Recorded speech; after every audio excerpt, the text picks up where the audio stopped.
Well, hello everybody, and welcome to the 213th edition of the Boxing Asylum Nuthouse podcast. I'm your host, Steve Wellings, and joining me this evening we have Andy Patterson and Dave the Hater Lowback. We are hoping to have the guru, Tommy Allen, on at some point. He said he was going to join the call, and we might have a couple of callers. If you want to call in, give us a shout. We'll throw you the Hangout link at some point during the show. Also, at this time, I'll just remind everybody, like the Facebook page, subscribe to YouTube, do all those things. Then you can hear us coming in your ears every Sunday evening without hindrance. A couple of things I just want to clear up while we're starting tonight, guys. First of all, last week we gave the Bellew of the week to balding MC Mr. Paul Booth. Apologies to Paul if he's listening. It wasn't actually him. It was a guy called Phil Seymour. Now, Andy, I should have known this because Phil Seymour's on a Facebook page that I'm also a member of, and he was talking all week about how he was buzzing for the show, and he was at the weigh-in getting his photo taken with Andre Ward. Didn't occur to me for a second that he was emceeing on the Saturday night, so it should have been Phil that was winning Bellew of the week, but in fact we gave it to Mr. Booth, so that was an error on our part. Fucking right it was, and even worse is I was actually talking to him on Twitter on the Saturday night about it as well. So who exactly do we apologise to? Phil or Paul? We can just edit the minute for last week actually and just say it was a typo or something like that, you know. I mean, you could say that we gave Phil Booth an honour that he didn't actually deserve.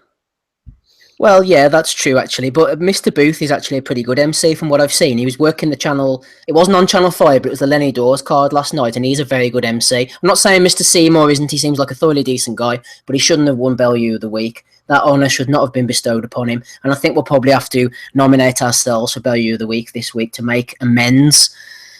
Anyway, the other thing I was going to mention was, I know that everybody has been on tenterhooks the whole week over this. Last week we mentioned American cruiserweight Sean Estrada. What had happened to him? I actually had about 3 or 4 tweets during the week of people asking me, is there any update on this guy? So people obviously seem to care. Well, Vladimir Klitschko, I'm assuming it's the former unified heavyweight champion of the world himself, tweeted me, and he said, Sean Estrada had promotional issues with Goosen and had knee injuries all the time. He's now a fitness trainer, and he ran for mayor as well, or something along those lines. He was into politics. So that's that cleared up then, Andy. Yeah, I've read that as well, mate. Actually, I think it was Danny Robson actually might have asked me, and I went away trying to find something, I didn't get much on the promotional issues, though. I did read about the knee injuries and the fact that he ran for mayor, I think, whatever city it was. Yeah.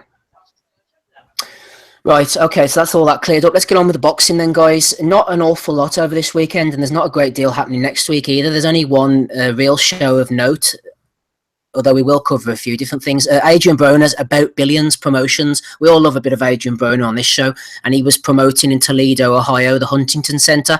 I said beforehand that I thought this would be a pretty decent card, and it actually turned out okay. I thoroughly enjoyed what we got to see on Box Nation. Unfortunately, the Jamel Herring against Art Hovhannissian fight wasn't shown, but we did manage to see Terrell Gaucher, or Gaucher, I think as the commentator was calling him, who won a unanimous decision over Luis Hernandez. And obviously, Raushi Warren dropped his world titles, quote-unquote world titles, against Janat Zakiyanov. But of course, in the main event, Robert Easter Jr. defended his IBF World Lightweight title successfully against Mr. Luis CRUZ. Hey, to Dave Lowback, you were thinking along the same sort of lines as me on this one, that maybe Easter was going to get rid of this guy in 5 or 6 rounds. Why was Luis CRUZ getting a title shot of any description? It was a bit of a strange one, really. I thought that even though he dropped him 3 times, CRUZ, until the last round, didn't really look like he was going to go. Should Easter have been stopping this guy? Yes, he should have been. I guess he needs to work on his finishing instincts. But Luis CRUZ shouldn't have been in there to begin with. It should have been Shafikov. That makes perfect sense. They both just beat Comey in somewhat close fights, although I heard Shafikov's was a more clear win. So Shafikov should have been the guy getting the shot. I don't really understand the logic of putting CRUZ in. I mean, has he ever once had a meaningful win in his career? Well, whatever. The card was okay. I guess it was a sort of showcase. It's like, let's showcase our young black talent card. And I think it was kind of a bust in that sense. Gaucher looked like shit to me. I've never been very impressed with him. I remember when he got dropped by a garbage man and was very lucky to get that decision. And he complains about like politics and stuff. Like, I'm not going to wear the American flag on my trunks anymore. Well, you know, that's fine with me if you're going to be looking like you do. And you're fights. He's got some power. He's got some explosiveness, but he doesn't really throw much in combination. He's not really that great of a boxer. I guess you could say he's better than Jarrell Herring. But Jarrell's, I mean, he's might be a lost cause. And then the Raushi Warren fight, that was actually good. Raushi Warren is one who's actually overachieved from what I expected, considering he put on really a non-performance in the Olympics. He just didn't turn up. But since he's turned pro, he's actually had a couple good fights and a couple really good performances. He started off looking great last night, but ultimately did, I believe, deserve to lose that. Hatton's guy, I don't know how to say his name. He fought his way back into it quite well. I don't think he's particularly good, but he's got a lot of will and he's got a lot of energy. So yeah, he deserved to win that last night, and it was a good scrap. Dave, what about it's Janat Zakianov, I think you're referring to. Forget about Triple G. We've got Double Z on the scene now. How far do you see that guy going? Not that far. How old is he? He looked old to me. I don't think he's as old as you think, to be honest. Okay. You keep talking, I'll bring it up on BoxRec here. He looked like he was in like mid-30s or something. And, I mean, 33. Yeah, it's a little old. I mean, I don't think his ceiling is that high, to be honest, if he's already that old. I mean, good for him. He's got this title now. I don't think he'll ever be elite, though, or anything really close to elite. He really got by on heart and will. And since with Hatton being in the corner with him, it kind of reminded me of a Hatton performance. Like, you just kind of overwhelm the guy with work. I guess he can punch a little bit better than Hatton, maybe. Because I thought he did deserve a knockdown in the third round when he shook up Warren, and then Warren thought it was a headbutt and then just kind of tipped her. It was weird. And the ref ruled no knockdown, but I think it was a knockdown. Yeah, I don't really rate Hatton as a trainer, honestly. I mean, we saw what he did with, what's his name? The guy who lost to Mundine, Rabchenko. Yeah, that guy's bad, like real bad. And I guess he was Hatton's prize pupil for a while. So nice to see Hatton get a win for a change, I guess, on world level. Well, approximately world level. Yeah, it's quite a big deal for him, isn't it? Yeah, I was going to say, Dave, just before we went on air, we had a question in from the Box Bet Monster. I think you've pretty much answered that one. He said, how good does the panel think that Ricky Hatton is as a trainer? No style, but they are always awkward. His fighters are always awkward. So I think you pretty much explained that one. He hasn't had too much success, Dave. He didn't look to me like he thought that his fighter had won it. You know, it took him a few seconds to gather that they'd actually won the fight. Well, I mean, you would expect Raushi Warren to get the decision on a PPC card, especially when you have a ref who's like kind of not giving him the knockdown. But I thought the judges got it right. What did you guys think? Well, I don't know what Andy thinks. We'll bring Andy in now. Actually, I thought Warren had won the fight, but I did say a disclaimer on Twitter. I was arsing about in the middle rounds, not really watching it, but I was impressed by the way Warren slugged it out. Maybe, Andy, I was giving Warren a bit too much credit for the fact that he lasted the distance. He looked pretty fresh towards the end of the fight. He seemed to be dropping in some pretty good shots from what I could see. But how did you see it? Do you think that Zakianov was a worthy winner? Aye, mate, definitely. I think I had that 115, 111 for Zakianov. I agree with Dave. I thought, especially when you seen it live, I thought the shot in the third round, actually, that I thought it really could have been called a knockdown, but then if you look at it in slow motion, there might have been a wee push. But, you know, Zakianov done pretty well to get back into that fight because he was hurt badly in that first round, dropped twice. But as I said, I think he basically rooted Warren at the spot in the third round, and I think it took him a while to kind of recover for it because he was fighting off the back foot a lot. Fair props, he did have to bang it out, but he did a lot of moving on the back foot. He was kind of like flick jabbing as well as he kind of walked away and stuff. It was a guy that was severely under pressure for the whole night. So I thought Zakianov was a worthy winner. If you look at it, actually, the kind of scorecards, I kind of thought Ricky Hatton kind of felt that they were going to get jobbed. I think it was kind of surprised actually they even got a decision. But yeah, definitely, I think 4 or 5 points definitely for Zakianov, in my opinion.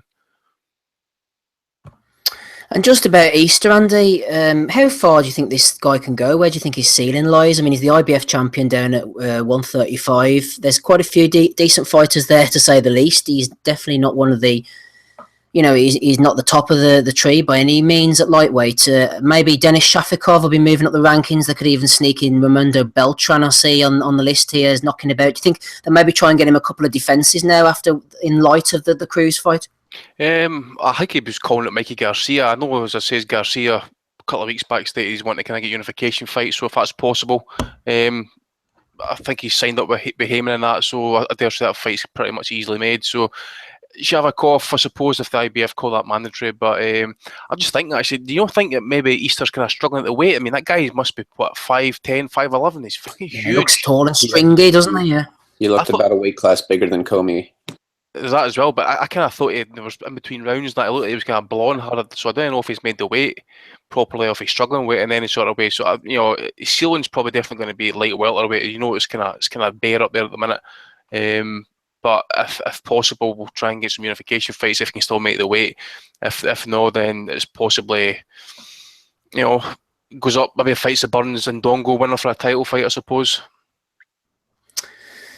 Yeah, I'm not to say too much about CRUZ, but I know he fought Red Catch, but I seem to remember a few fights ago he got knocked out by Edna Cherry, so quite what he was doing competing for anything resembling a world title is beyond me, but we don't reason on these things, Andy. That's the sanctioning bodies for you, I suppose. You can pull in these guys.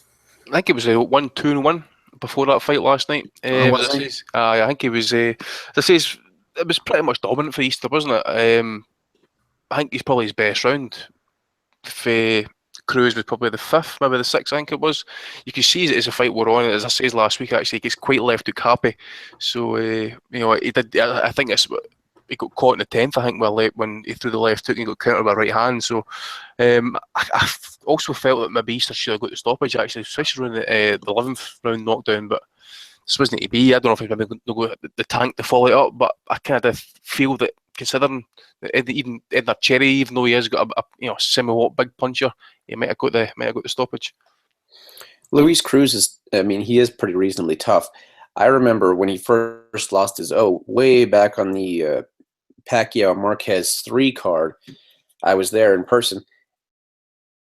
Impressed at all with his output or offensive abilities against Mini Burgos. I always did like Juan Carlos Burgos, he barely scraped the decision on the cards that night, but he deserved a clear decision. Thankfully, he got it. I don't know whatever happened to Mini Burgos, but Luis CRUZ has never been really impressive as far as offense goes. He's been able to take an ass whooping, but not much else.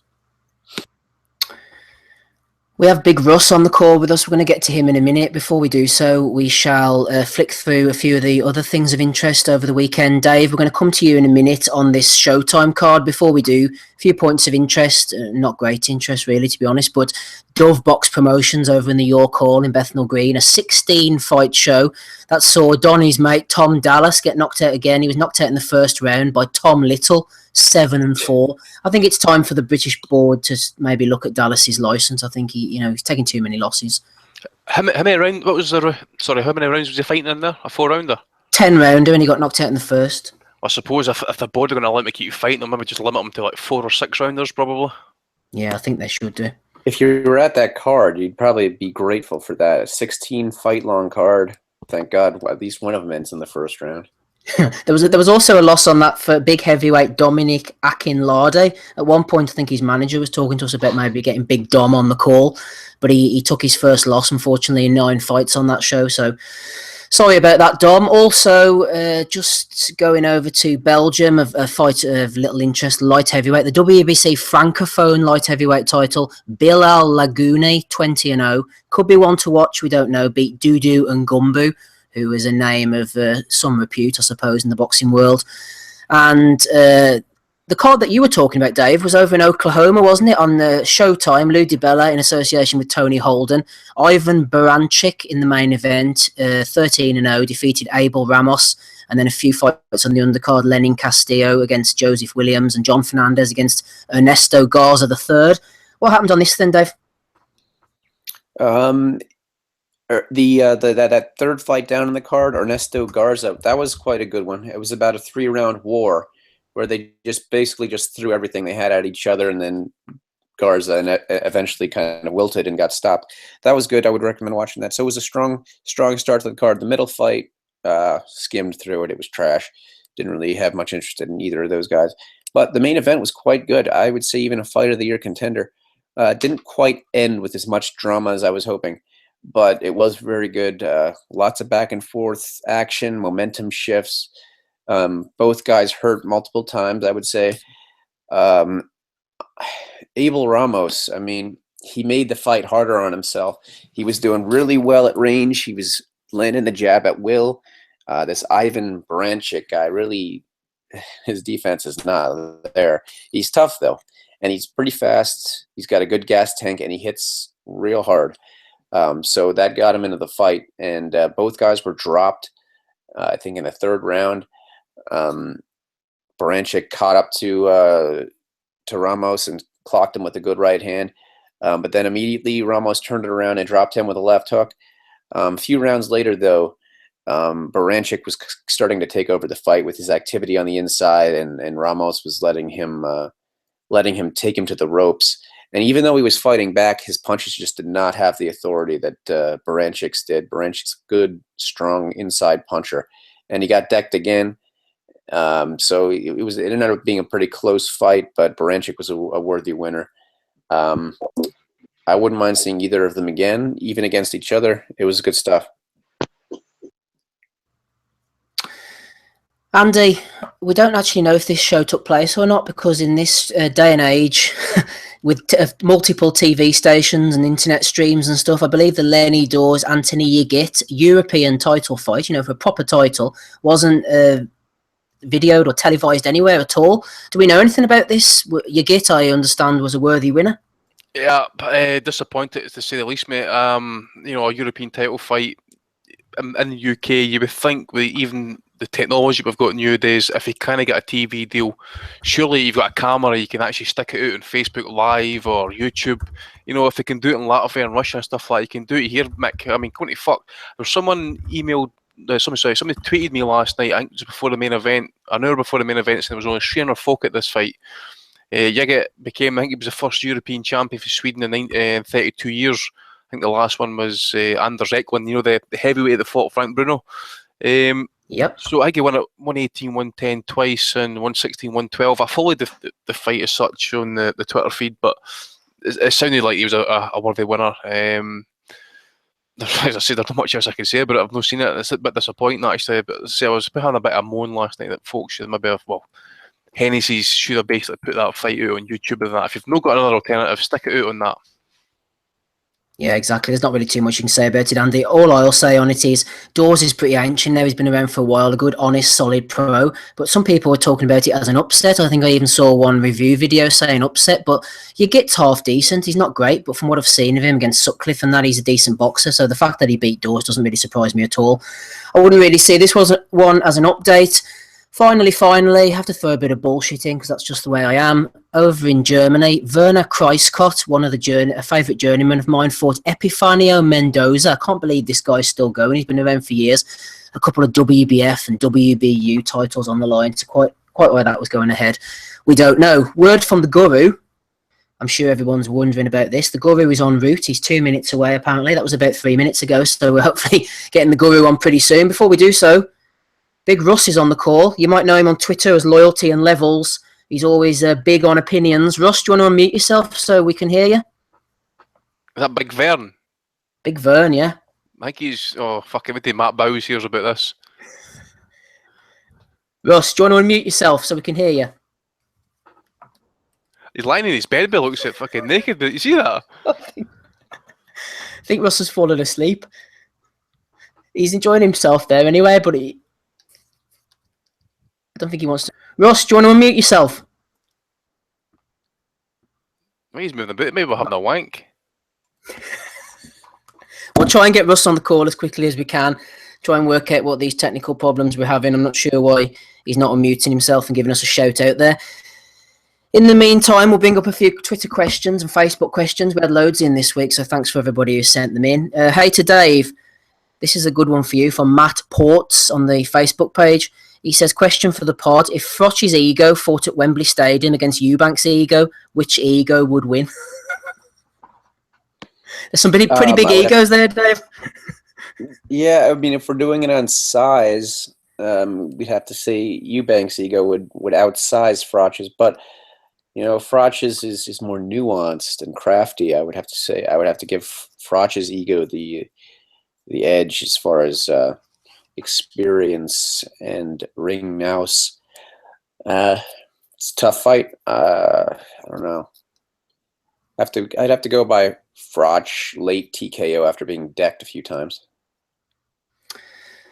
We seem to have two Russes on the call now, so hopefully we'll get to speak to him on one of them anyway. In the meantime, Andy, Joey at MasterMode33 sent in a question on Twitter earlier. He says, is the IBO world title worse than the others, especially the WBA, where we are going to get Briggs versus Oquendo? We all know about the WBA or the Panamanians, Andy. They're absolute bullshit. The IBO, it's one of those strange ones, isn't it? I think the rankings are actually very fair.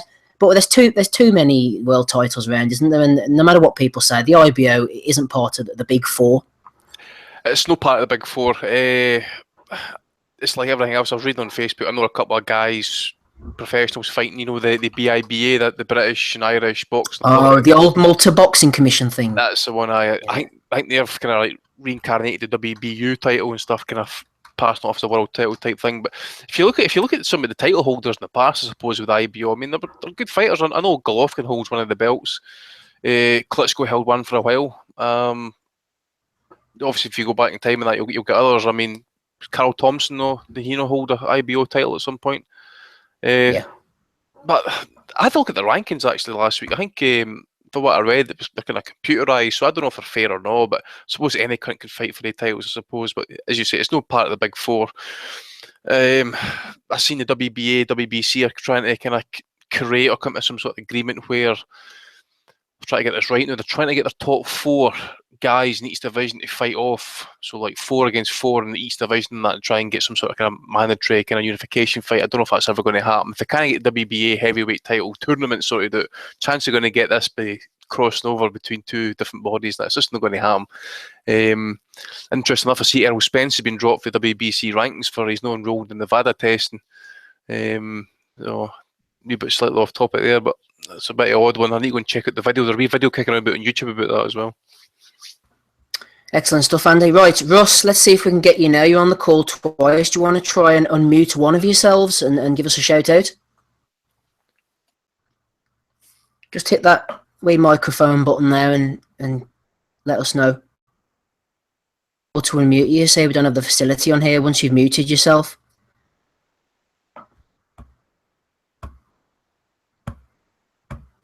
No, we're still not getting Russ here, unfortunately, Dave.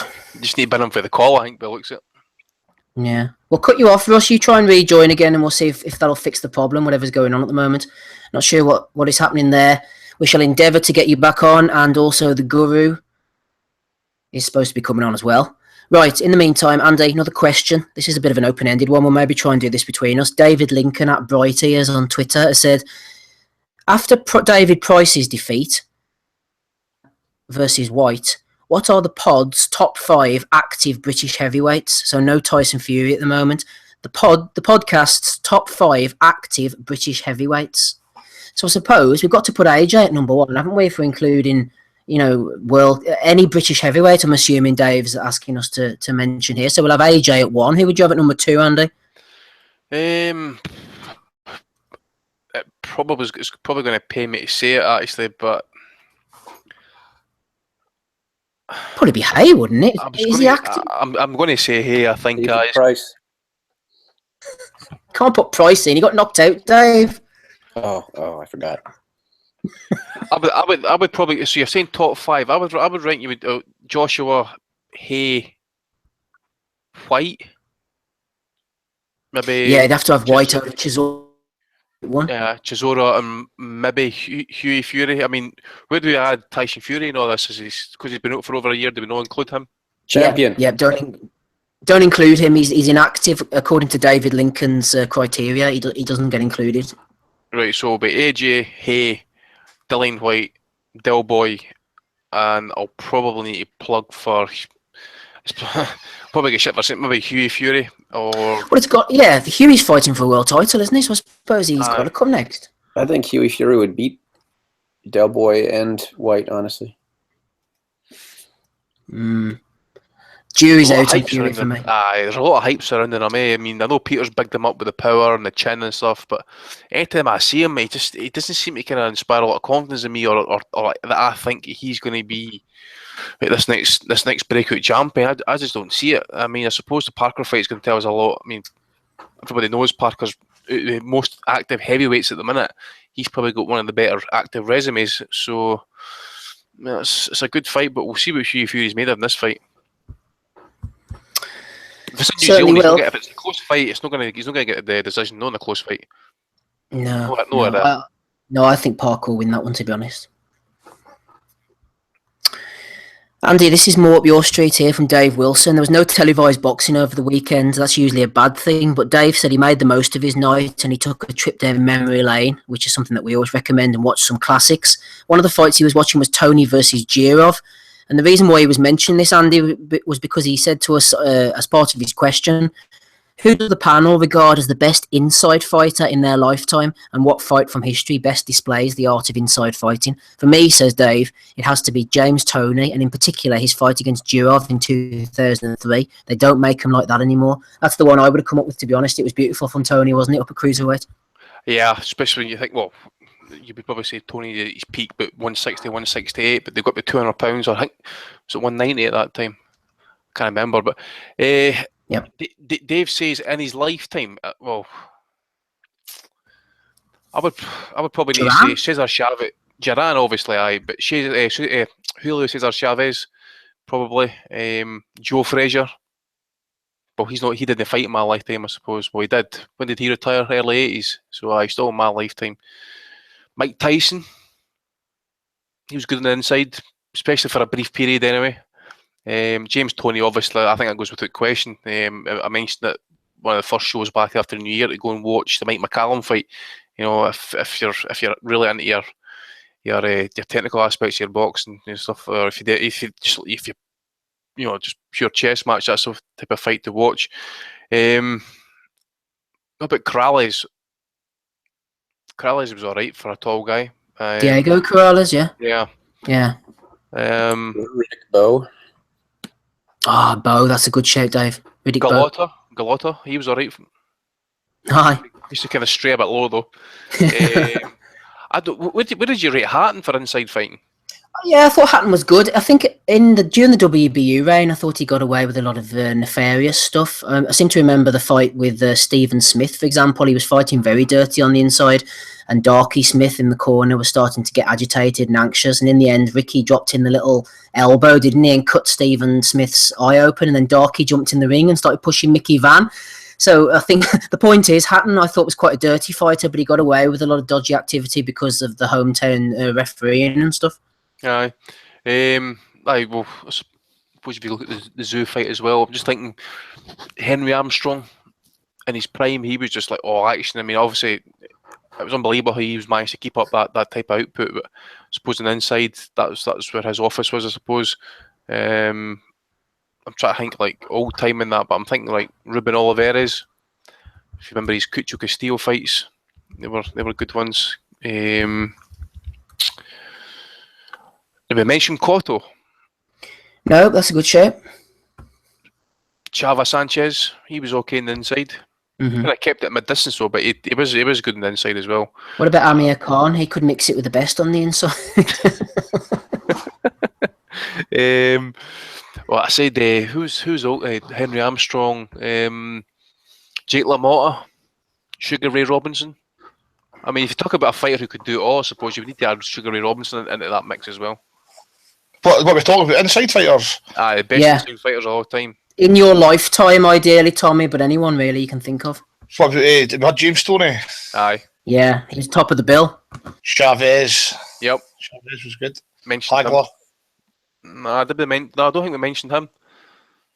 Iron Mike. Tyson was a good inside fighter back in the day, and that he could slip in that side and land some big shots. Bernard Hopkins was pretty good. Even Floyd Mayweather. Floyd Mayweather was good in the inside as well. We had to fight off the ropes and that, he was. I've got one. I've got one with Cal Wee against Holyfield. That first fight. Aye. That was good inside. Yep. Try to think. Anything Plenty of else? suggestions there. No, I think that'll do it, Andy. I think we've mentioned quite a few there. Tommy, seeing as we've got you on, is there anything in particular you want to bring up while we're going through the Twitter questions here? Any points of interest? Nah. Did you watch anything over the weekend? £225. Oh, I big Bellew, yeah. You think he's going to cut £25 nice and easy before the fight night? Hey, looks He in doesn't good need shape, to, though, doesn't he? right? There's not a catch weight. Right? No, I'm being facetious, Dave, to be honest. Poor old Tony. Has anybody seen pictures of him, or do we just know his weight? Have we seen if he's got a little belly or anything? It was Tommy who was benched it last night on Twitter. I don't know what's happened to him. Is he still there? Don't tell me his fucking mic's went down. You there, Tom? We're having some good service tonight on the old microphones. Russ couldn't get on there. We can't hear Tommy anymore. Tommy! Next big pod. Maybe just fucked off somebody for a flag or something like that. Tommy's disappeared. While we try and get Tommy back on, if we can. Let's throw this. This is a tough question, guys. I don't know what we're going to do with this one. There was one fighter I could think of, but it's from Dean Glover, 1980. But off the top of your head, this could be a difficult one. He says, who do the panel rate as their best UK/worldwide prospects with 10 fights or less? Best UK or worldwide prospects with 10 fights or less. Now, for the UK, I was watching Box Nation the other day, and they had this kid on from Manchester. Apparently, a few people seem quite high on. I know John Evans and Terry Dooley were talking about him, called Zelfa Barrett. Yeah. The old Black Flash, Barrett. Is it his son or his nephew or something like that, I think? So he's one that I could think of. But other than that, under 10 fights, guys? I think we got a kind of similar question a couple of weeks back, actually, and Barrett was one of the names. I'd actually mentioned it on Twitter as well when somebody's saying, aye, this guy's good. I've seen Joe Gallagher talking about him as well. Seems to be improving a lot, but obviously Josh Taylor, Andrew Selby, that's the British ones. I've seen the question, actually. I'm trying to think of other names. Obviously, you got Liam Williams in that, but that's a guy who's, I think he's had like 15, 16 fights and that, so I mean, that's maybe Gamal Yafai. Was he 10-0? Yeah, what's happened to him? I heard that he's either got injury problems or he's fallen out of love with the sport or something like that. But some people are even talking that we might not see him back in the ring again for a while. Don't know. I don't know. Yeah, I saw something like that. Can we say Mick Conlon, even though he has had 0 fights? Or yeah, I suppose is you could. that Joyce heavyweight ever going to turn pro? Who? James Joyce? The heavyweight, yeah, who was he got robbed in the Olympics. Joe Joyce. Joe Joyce, yeah. James Joyce is the troll, right? Joe Joyce is the boxer. That's the troll. Yeah. James Joyce is talking about coming on tonight. I'm going to throw him the link in a minute, actually. No, who's the other guy? Is it Yoko? Isn't it Tony Yoko or something? He's turned pro, hasn't he? Only the French guy? Yeah. Did he not sign with Richard Schaefer? Might be Schaefer, I can't remember. Pretty certain it was. So it's a perfect match. Dmitry Bivol, Ukrainian guy. Oh, yes. People talk highly of him, don't they? There was another one that actually just signed with... Who did they sign with recently? Yeah, it was I think it was a Lithuanian guy. I seen Ryan Scalia tweeting about him. Name just escapes me. I'll never remember it actually anyway, but... one of the Australian promoters, Andy, didn't they sign somebody decent recently, like an Uzbekistan or a Kazakhstani or something from the Olympics, I think? They might have done. Young Fury. Young Fury. Isn't he a unit? He's a bit... Well, Fury. obviously, I mean, I don't know where to say it or not, but what about Paddy Barnes? Yeah, it's a good shout. If you're going for Mick He's on Conlon, it, yeah, Paddy's had the one fight. He was supposed to fight next week on the Michael Conlon undercard, wasn't he? But that's been postponed, unfortunately. I've seen that. I've seen him in the... I don't know if it's a recent picture of him in Frampton in the pub with a pint in his hand, so it might have been a wind-up, actually. Talking of Dmitry Bivol, Andy, he's fighting next week, actually, Thursday the 23rd of February in Russia against Robert Berridge. He's 8-0, Bivol, so he's actually a really good shout. That was a pretty good shout, that one. I think he's a light heavyweight. I've seen his last fight, actually. Just trying to think who'd fought. I think he'd fought that guy, was it Igor Makentov or something like that. Good technician, decent puncher as well. So, I think this is the type of guy will definitely get fast tracked through the ranks and stuff. So I expect him to be fighting for a title at some point. Light heavyweight, sort of. Well, again, it depends what the fuck's going to happen with Andre Ward here, I suppose. Because I think I think he's class. I think, let's double check this, but I'm sure he might be the #1 contender for the WBA title actually. So they might end up having to fight cleverly. I don't know. Maybe they might order that fight, so we might get to see him in the UK. But I know Beterbiev's up in the ranks in the WBA as well. So some decent fights there for him. Okay, we'll just park that one. Let's see what else we've got. The Guru's jumped off. He's had enough of us. Hopefully we'll get him back on again. Porky Russ, meanwhile, has admitted defeat. He said that there was a problem with his sound or something. So for all the ladies out there who are hoping to hear Russ on tonight, you won't be able to get him. Right, Dave. Kevin Watson has said, which or whose win in a boxing match did you celebrate the most and why? So which win or whose victory? For me, Dave, it's got to be the old classic, my old chestnut that I always go to, Adrian Broner losing to Marcus Maidana. That's a good one for me. I'm gonna have to say the end of Vladimir Klitschko's reign of boredom. I would say Tyson Fury's win last year or 2 years ago now. Against Vlad. Yeah, that upset decision win when no one believed it possible. No one believed, Andy. What about you? Never mind that. What was the fight that you celebrated the most? You enjoyed Maidana Broner like me, didn't you? Oh, mate, listen. See, when everybody mentions that, the first thing I want to go and do is to go and just go back and listen to that podcast right after that fight.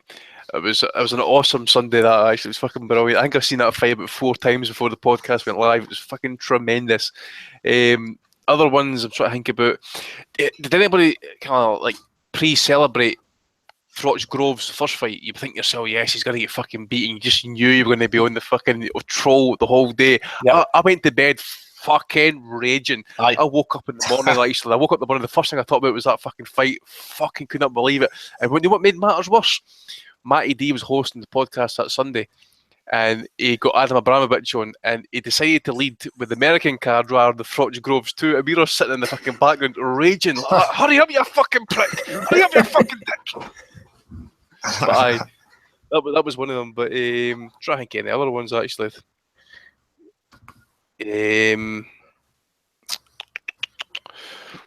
Probably Kovalev for when Matisse sparked Peterson, because there was some strongly worded debate from Kurt as to Peterson's chances in that fight, and that's right. Kurt was batting hard for him, wasn't he? Who was the batting for there? Lamont Peterson. He thought Lamont Peterson was going to beat up Matisse. Who was that Peterson against Matisse, did he say? Yeah. He got fucked up in 4 rounds, 3 rounds, 4 rounds. I got knocked out in the 4th round, I'm pretty sure.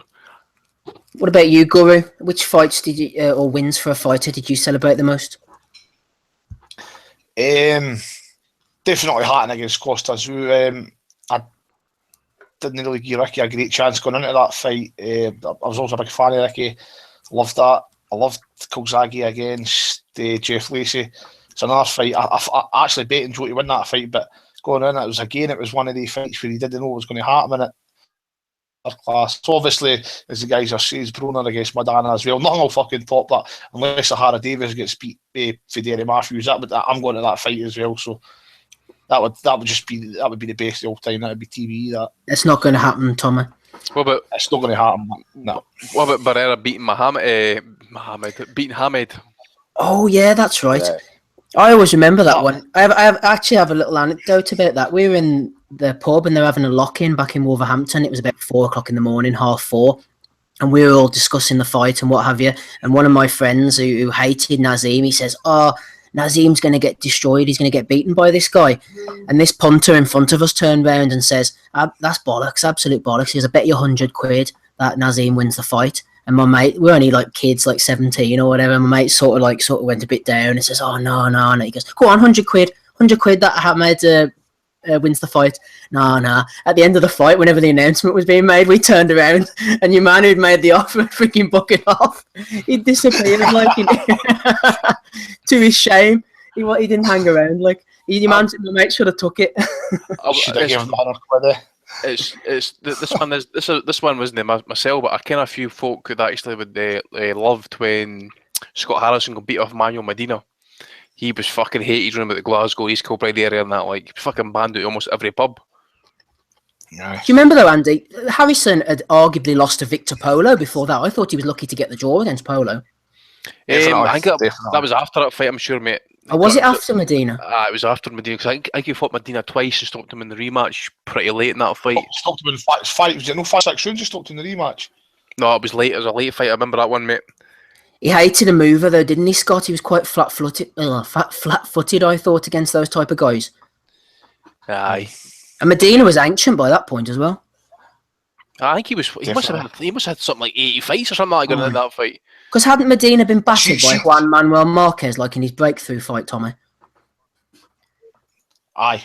He got killed off. He fought everybody. Naz. He fought Tapia, didn't he? Marquez. Everybody. He got beat off Paul Engel as well, didn't he? Paul Engel won his title off him. That's right. Yeah, that's right. Sorry, Tommy, what were you going to say?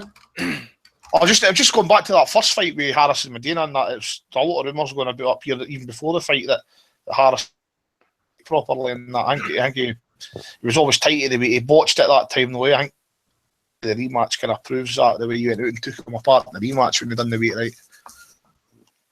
Yeah, you're quite right, Andy. He lost to Medina in July 2003 by split decision. He then stopped him one fight later in November in the 11th round, and then he had another 3 or 4 fights before he drew with Polo in 2005.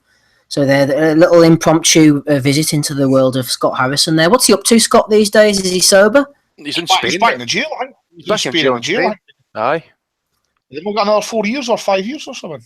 It was something to do with, it was an outstanding charge. I think it was something to do with an assault and a copper or something like that, but she should really have got a medal for. Right, Tommy, back to celebrations. Again, Milky Joe Mason's thrown one in. You're a man of great imagination, so I'm sure you'll come up with a good answer to this.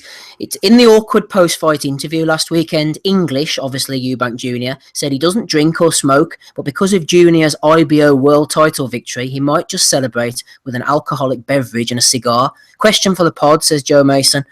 How would English celebrate if Junior actually won a WBC, WBA, IBF or WBO, i.e. a real world title? He'd go off the rails, wouldn't he, Tommy? What type of things do you think English would get up to if he come out with you? He'd invite Nigel Benwood and suck his cock, wouldn't he? He'd probably die of shock. Oh, he's a maniac. I don't know what he would say. He'd probably he's a mentalistic guy. He's drunk. He'd probably say something like relinquish that and fucking keep the IBO or something, man. That's the kind of shit they'd do, He's definitely a fucking tomato short of a pizza, that cunt, like. Oh, he took too many punches, man. That's really the disadvantage of having a chin like he did, man, isn't it? Fuck me, man. He took far too many shots. Yeah, Tommy, remember that porn star, or that, if you call that fucking prostitute you were talking to? Right. Maybe you're going to get her on the show. Did she not say that she'd fucking spoke with him at all? So he was a fucking. She says that she had spoke to Eubank Senior and he was a bit of a creep in that. She met him in the corridor. I think they stayed in the same block or something. She says she was going out to do a porn shoot or something. And she bumped into Chris Eubank Senior and he tried to take the moves in that one. So a while ago, I think. The tits are a bit funny though, eh? Allegedly, man, allegedly. Hey, to Dave, just occurred to me, we're talking about Juan Manuel Marquez. I assumed that he was retired, but apparently not. I was reading this week on Twitter somewhere, I can't remember who posted it, Dave, that Marquez has been speaking to Top Rank about a possible clash with Miguel Cotto. It's pretty horrific to think that this fight will probably happen, wouldn't it, Hater? What fight was that? Marquez against Cotto. Juan Manuel, oh fuck's sake! I wouldn't even. I'd have to be a welterweight, wouldn't it? Didn't he get caught? No, I think Cotto's been. What I've been reading in the past, that Cotto's quite. He's wanting 150, and he's not going to budge for that, eh? I think Marquez would do that. I think he would definitely do it. It's huge money, and I think he has a decent chance to win, especially on the Mimo juice. Cotto's past it. Cotto's somewhat chinny, especially now. Marquez would be confident in his hitability with his new. He's not fought in 3 years. His newly found power. Yeah, well, he fought. What was it? always high Mike Alvarado. Aye, that was the one. Aye. He got Does dropped. that count though? Does that count as a human being looking at what Alvarado was, Dave? Not really. Although he still managed to get dropped by him. True. I much prefer the Bradley fight. Speaking of fights that you celebrate the win, that was one of them because Marquez was being such a little whiny bitch, and then of course he sparked Pacquiao, clearly on something. We don't know for sure what it was. He never failed a test, but Mimo hooks up with him, and of course suddenly he looks like the Hulk, little Mexican Hulk, and then everyone's like counting Bradley out of this fight. Of course, because Pacquiao had clearly beat Bradley, and then Bradley schooled Marquez, and I was just like in celebration. And Marquez and Nacho both whined again like little bitches and said it was a robbery. I'd have 7-5 for Brad. I don't think he schooled him. I think if Marquez and Cotto fought, I think Cotto's got better legs, hasn't he? I think he'd just outbox him. You remember, fucking Marquez must be, 44, 45 now? I mean, he's been out of the ring for 3 years, fight Cotto, like 3 weight divisions removed for his peak. Nah, man, that's... I think he's 43 and now going on 44, isn't he? No good can come of this fight. I mean, it's two guys trading on their name value, hoping to get another big payday, and we know Marquez has made bad investments. For a guy who's meant to be a qualified accountant, he's made some fucking bad decisions. I mean, why not just have another fight with Pacquiao? He'd have made 20 million probably. But no, he went down and fucking fought Bradley and Alvarado for a combined purse, say, like maybe less than 8 million probably. Yeah, it's like when he went and fought Chris John because he was bitter about some decisions and like the money he was being offered, and then lost his title. Stupid. That's right. I think there was $2.5 million on the table for a Pacquiao rematch, and they rejected it. Took $30,000 or something to fight Chris John, and lost the fight in Indonesia, didn't they? Yeah. That's so right. I remember seeing that fight. I thought that Marquez was hard done to. He had about 3 points deducted for low blows, didn't he? I thought Marquez won the fight as well. He had a couple of points to qualify. The Chris John fight, I thought John won the fight. It was a close one. I think John won it by a point or two. Chris John, there's a name from the past. He had a couple of good fights with Rocky Juarez. I think the first fight was a really good fight anyway. No, he fought in America. I think they maybe fought in the Pacquiao undercard a few times. Yeah. Do you remember Matty's comment about Chris John? What was that? What did he say? Got to welterweight, didn't they? He went up to welterweight, rematch Marquez, eh? I remember that now. Oh, fuck. Anything to add, Dave, before we move on? That was right up there with Chris Ariel was a cruiserweight. Well, so I said no good can come of the fight, but if Marquez gets iced, I would consider that good. So I don't really care if he fights Cotto if it takes that to get him iced. Okay, fair enough. Right, we've given up on Rust. He's not coming on. Amir Khan's talking about coming on. I know that all the listeners are desperate to hear a bit of Amir after a few weeks away. And also James Joyce, Guru, your heckler off the Facebook page, is talking about coming on. I sent him the link and he said, I might be going out now, so we might not see James Joyce. I wish you didn't get that guy in here. He's a fucking prick. Is that? James Joyce, fucking whoever he is. Off the Facebook page. Right, we had a question from Sean Brushit. He said, do you lads know why John Joe Nevin isn't fighting and who he's signed with? I'll tackle this one. Haven't heard anything about John Joe for a good while now. I know the last I heard he was signed with that Green Blood Promotions, Tom Moran. I remember Tom Moran getting in the ring after the Matthew Macklin Jorge Sebastian Highland fight and saying, we want to fight in Ireland more, and I think they have links with London and whatever, and everything was looking rosy for John Joe. Obviously he got attacked in Mullingar and he got his legs broken and everything, but he's a talented guy, Olympic silver medalist, just doesn't seem to be happening for him at the moment. I believe he's supposed to be fighting at the end of March somewhere in Philadelphia, maybe stepping up from 6 to 8 rounds.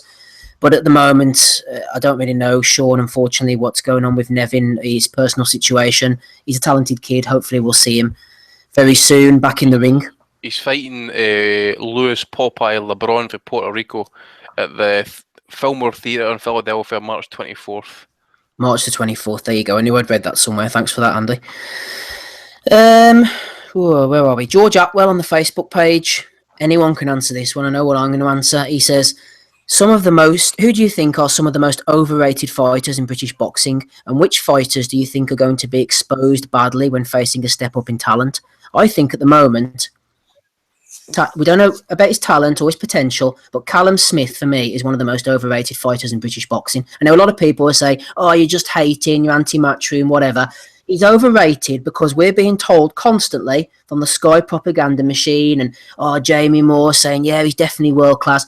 Like I said before, there's nothing to suggest that anyone is world-class until they get a win at world-class level. Don't know what you think about this, Guru. Same with Joshua, same with Callum Smith. He's not world-class because he hasn't beaten anyone at world-class level yet. That's just the fact of it. He's overrated as far as I'm concerned. No, you're 100% right. Same with Josh on that. I'm 100% agreement with you. Until you have proven you're world-class, you're no world-class. Right now, Callum Smith has beat European-level fighters. He's European-level. I think he's got potential. I think he's potentially could win a world title, but it remains to be seen if he can do it. Anthony Joshua, he's got a strap just now. A strap that Eddie Hearn bought for him against a complete bum, but world class either. This is his acid test coming up against Vladimir Klitschko. So right now there's a lot of question marks surrounding both of the fighters for me. Anybody else want to throw in any names? Most overrated British boxer around at the moment? Luke Campbell. Good shout. O'Hara Davies. Yes. Dave, have you seen O'Hara Davies fighting? Nope. How do you know he's overrated? How the fuck do you know he's overrated then? Fuck's sake. because I asked about how good he was a couple podcasts ago. Steve and Andy both told me he's not. But I mean, when you have somebody like Spencer X saying he's who did he compare him to? Some like legendary guy from the past. Wasn't it like Tanks is Lloyd something? Henry Armstrong or somebody? Lloyd Marshall. Like Lloyd Marshall. Was it? Sorry. So yeah, I mean, Floyd Marshall. Floyd Marshall, the guy. Lloyd Marshall. I'm trying to remember who he was. Was he American or was he African? No, he's an American, mate. He was fought back in the day. I'm trying to think. Well, he was a lot better than two Tanks. But see the thing with O'Hara Davies, I don't think he's actually that bad a fighter, to be honest. No, I think he's pretty good. I actually think people expected him to stop the Italian in his last fight. In fact, he didn't stop him. He got a bit of shit in that for it, but pretty good boxer. Oh, I think Billy Joe Saunders is also massively overrated. Scott Quigg. Yeah, that's a good shout. I've slagged Quigg off many times. He's never had a world-class win. The only time he fought at world-class level, he shit the bed. His career's built on sand, Scott Quigg.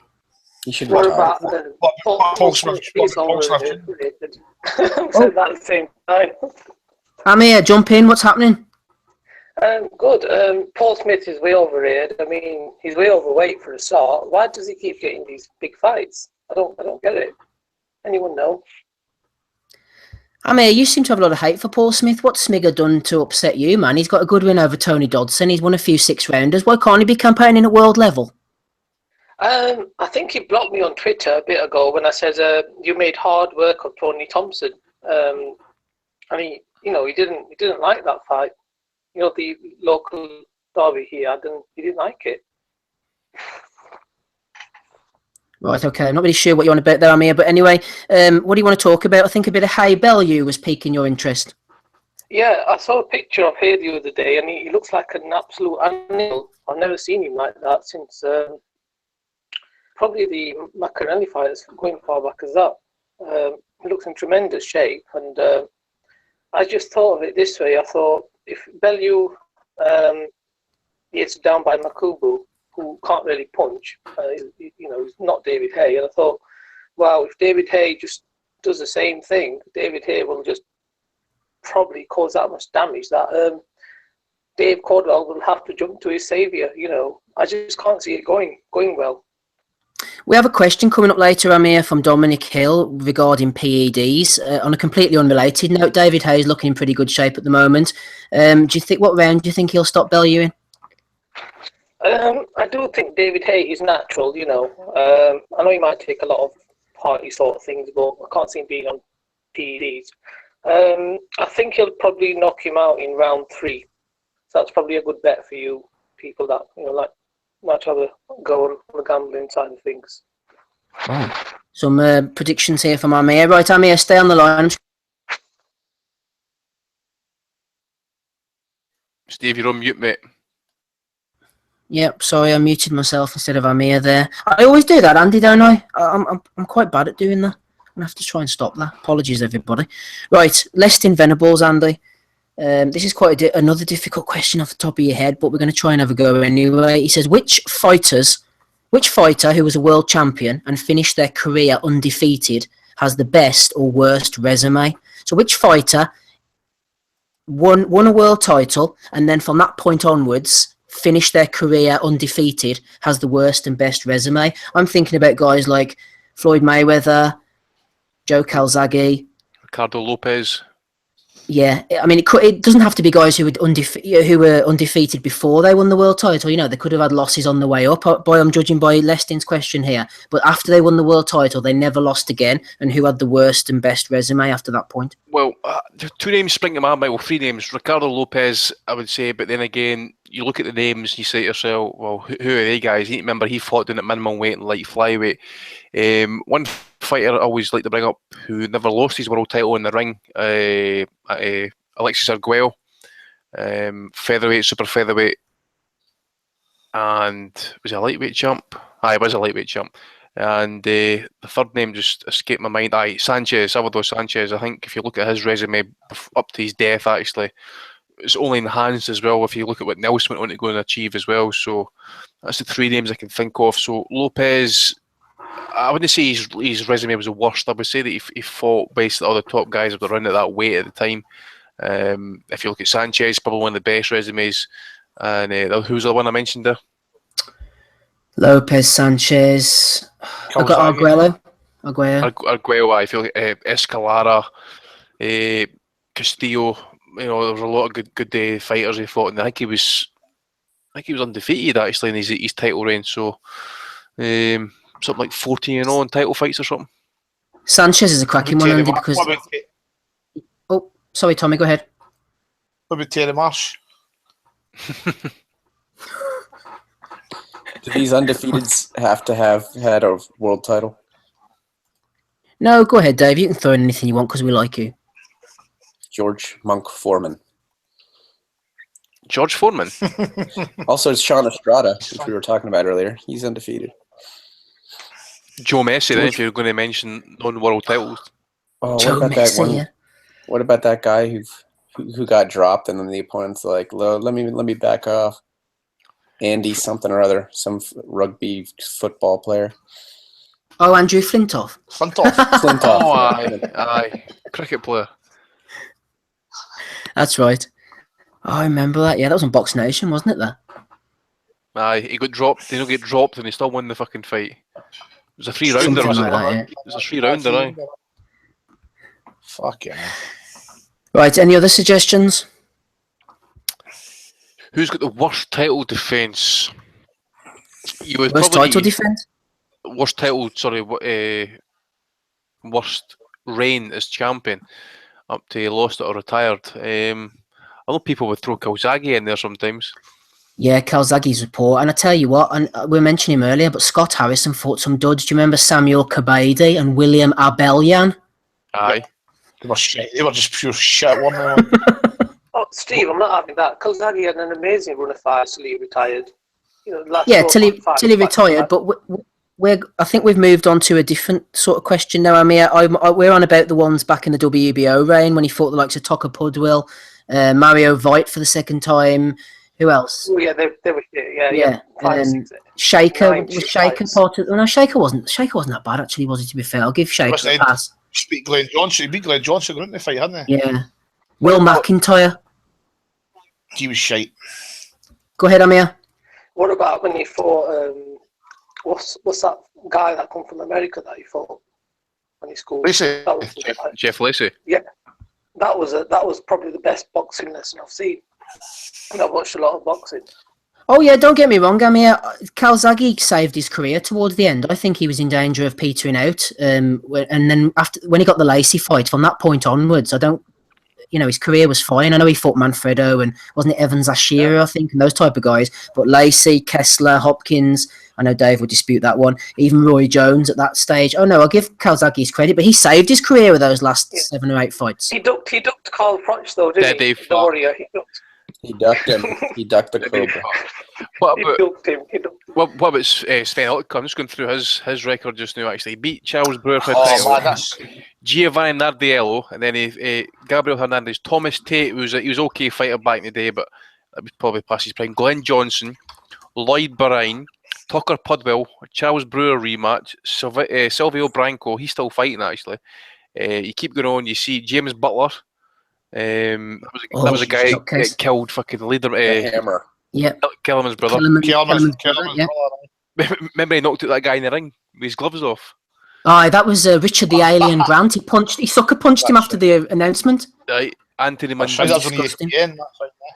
Yeah, Anthony that's right. Mundine. He should be in prison for assault. Mundine was actually schooling him in that fight, wasn't he? I knocked him out. He got knocked out cold. Rudy Markinson, David Starry, Mads Larsson, Robin Reed, and Armin Grantia. I mean, he fucking Reed beat him as well, didn't he? He fought I don't know. Germany once. I think that's a myth. I think that's a myth, Tommy, man. I know that Reed should have got the knockdown, and the referee Roger Tillerman was terrible that night. But I don't know. I thought that was a close fight, to be honest. That was an uneven performance. I thought David Starry got a draw with him as well. Oh, David Starr, yeah, forgot about him. That's not a bad Talking fight, of shit Starry. fight, he had his fight with Calzaghe was one of the worst fights of all time, though, Tommy. That was shit. I remember back in the day he beat Clinton Woods. I remember watching that, and I think he took Clinton Woods' unbeaten record there. Clinton Woods. Talking of shit title reigns, someone just came into my head when you mentioned Otka there, Andy. Former WBO light heavyweight champion, who was actually a decent fighter from Hungary, Zolt Erdei. Now he beat Julio Cesar Gonzalez, which was a decent win. Then he defended against Hugo Hernan Garay, who was undefeated. And then some of the defences he made after that: Alejandro Lakatos, Paul Murdoch, who came over from Australia, one of the worst fighters I have ever seen compete for a world title. Danny Santiago, who said before the fight, "I'm just happy to be here." George Blades, Tito Mendoza, DeAndre Abron, and Yuri Barashian. Oh, you've never seen the likes of this shit, man. There's some terrible fighters in that ring. There is some. I mean, I know you got to give him respect for the Gonzalez victory, but it seemed to then fucking disappear for a bit, and then we went up weight and he fought Fragamini. Actually, he was doing pretty well in that fight. He tired pretty late. Tired pretty late. He was a nice boxer too, Erdei. He had a really good jab. He was skillful. He was a good fighter. See that Gracie? Didn't you see the Gracie fight that he lost? He turned round there. No, never seen it. It was on the Monaco card. He won that fight. That was absolute bullshit. He should be retired unbeaten right now. Aye, ex-bronze medalist in the Olympics as well. He was a good. His resume is shit, but he was a good boxer. Right, we're managing to squeeze some juice out of this corpse, all right, considering it's a pretty quiet week. Right, Amir, before we let you go, I believe you wanted to say something about David Price and Chris Eubanks from the other week. Yeah, talking about Pricey, I mean, imagine Pricey with David Hay, it would absolutely ruin him. Pricey just can't fight. I mean, it's like he can walk to the ring and train. He's just bottles it. I just don't know what's wrong with him. I think Audley Harris planted a seed in his head to think he was invincible, and that's what happened. I don't know what your thoughts are, Steve. Well, I think, Amir, that Rory Paddock sent in a question last week, and I actually missed it out. He said, with David Price losing again last night, as in last Saturday, is he the worst British pro to be an Olympic medalist? I'd argue Audley had a better career, but is there anyone worse? Maybe Fred Evans, possibly. I don't know anything about Evans, but I mean, Price, yeah, considering he was an Olympic medalist, Amir, he is pretty damn poor as a pro. Yeah, it's just completely useless. I mean, he just can't do anything. I mean, the way Hammer hit him, I'm pretty pissed that I didn't put a bet on Hammer, because I'm sure they were good odds. Hammer to stop him. I don't know. Yeah, he just needs to pack it in now. He's had his time. It's not for him. If boxing's not for everyone, I mean, Puzzlov like watching it. I'm sure we wouldn't like to be in the ring kicking punches like that. Price has had quite a few heavy knockdowns now and stoppages, and I can just see it ending very badly. Yeah, I think it's over, man. What about... Oh, sorry, Tommy, go ahead. Has he actually made a statement? Has he said he's retired? I've not heard that from him since he fought. Coming out of Dave Caldwell, his trainer, on the IFL TV interview, it looked like that was it, I think Dave's even getting to a point now where it's like, I'm training this guy, I'm telling him all the right things, and in the ring, he just bottles it. It's like his mind goes blank. He needs to make some big changes, Amir. What would you suggest? I would say maybe growing his hair longer, big beard, a few tattoos on the body. Could that change things around? Maybe different coloured shorts? I don't know if you guys recall, but Amir Khan got the same treatment of Prescott a few years ago, and he made a move to America, which for him worked out, quite well. Maybe something like that would work for Pricey. I don't know if any American trainer would be able to make him any better. Well, didn't Tommy Brooks take him on, and then he got rid of him, and then Lennox came in, and then I think wasn't Adam Booth there for a while? He's gone through a fair few trainers. Yeah. I just think it's not there, and I think the issue with him is he just don't want to move. I think he commutes every day to Rotherham and train and go back to Liverpool. It's quite a trek. No, Bellew does it as well, but Bellew's a different animal. He just doesn't have that fire inside him, I think. That's exactly that. If you look at the Price fight and you look at that last fight with Hammer, you see him kind of hanging over the ropes and that. To me, that's him bottling it. That was him quitting. Handling, it's like he's just scared. He wants the referee to stop. He gave up, wasn't he? Whether it's due to his gas tank or no, which it probably is. He's still not got the heart for the battle. Peter Shirley said? Some people are a bit Peter pissed Shirley off. said there's amateur boxing and there's pro boxing. There's two different kettle of fish. Correct. Two different things, and Pricey fights like he's an amateur, which isn't like the real thing. Andy, were you going to say something there? No, I was just saying, there was some writers during the weekend that getting a wee bit kind of upset about some of the comments towards Price after last week's performance, but I'm not getting too much into it, but you know what I mean. Yeah, we know what you're saying. But I mean, he needs to pack it in. He's a nice guy, Amir, but I mean, I think at the end of the day, he has to just retire. We can't spare guys all the time just because they're nice guys that you can't say anything about them. I mean, Guru's a nice guy, but people call him all sorts of nasty names on Twitter every week. You've got to just get laid in there sometimes. Oh yeah. Seth Mitchell was a really nice guy. Price is trying to use the excuse of PEDs that have made him lose, but it's not about the drugs. I think he needs to get on the PEDs himself, really, to be honest. Right, what about Eubank, Amir, this IBO title? You're a fan of the IBO title and everything, aren't you? I am, yeah. I mean, great fighters have held it, like you said, Mayweather, Pacquiao, his dad, his fucking uncle. It's just becoming like a circus now. I mean, these guys are absolute lunatics. They've actually somehow managed to piss off Frank Warren, piss off Eddie Hearn, piss off God knows who else, people that we don't even know about, and somehow gone on to pay-per-view on ITV. And from doing the maths, they made a few $100,000. I think they probably ended up break even. I don't know. I can only see this going one way, and in the end, I think he will have to fight Golovkin, and if he doesn't, there'll be nowhere else for him to go. He'll have to move away. Moving up. Yeah, I think they've been found out, to be honest with you. I think this is a bit of a taboo thing to say, and people don't really talk about this, but, I'm just going to say it anyway.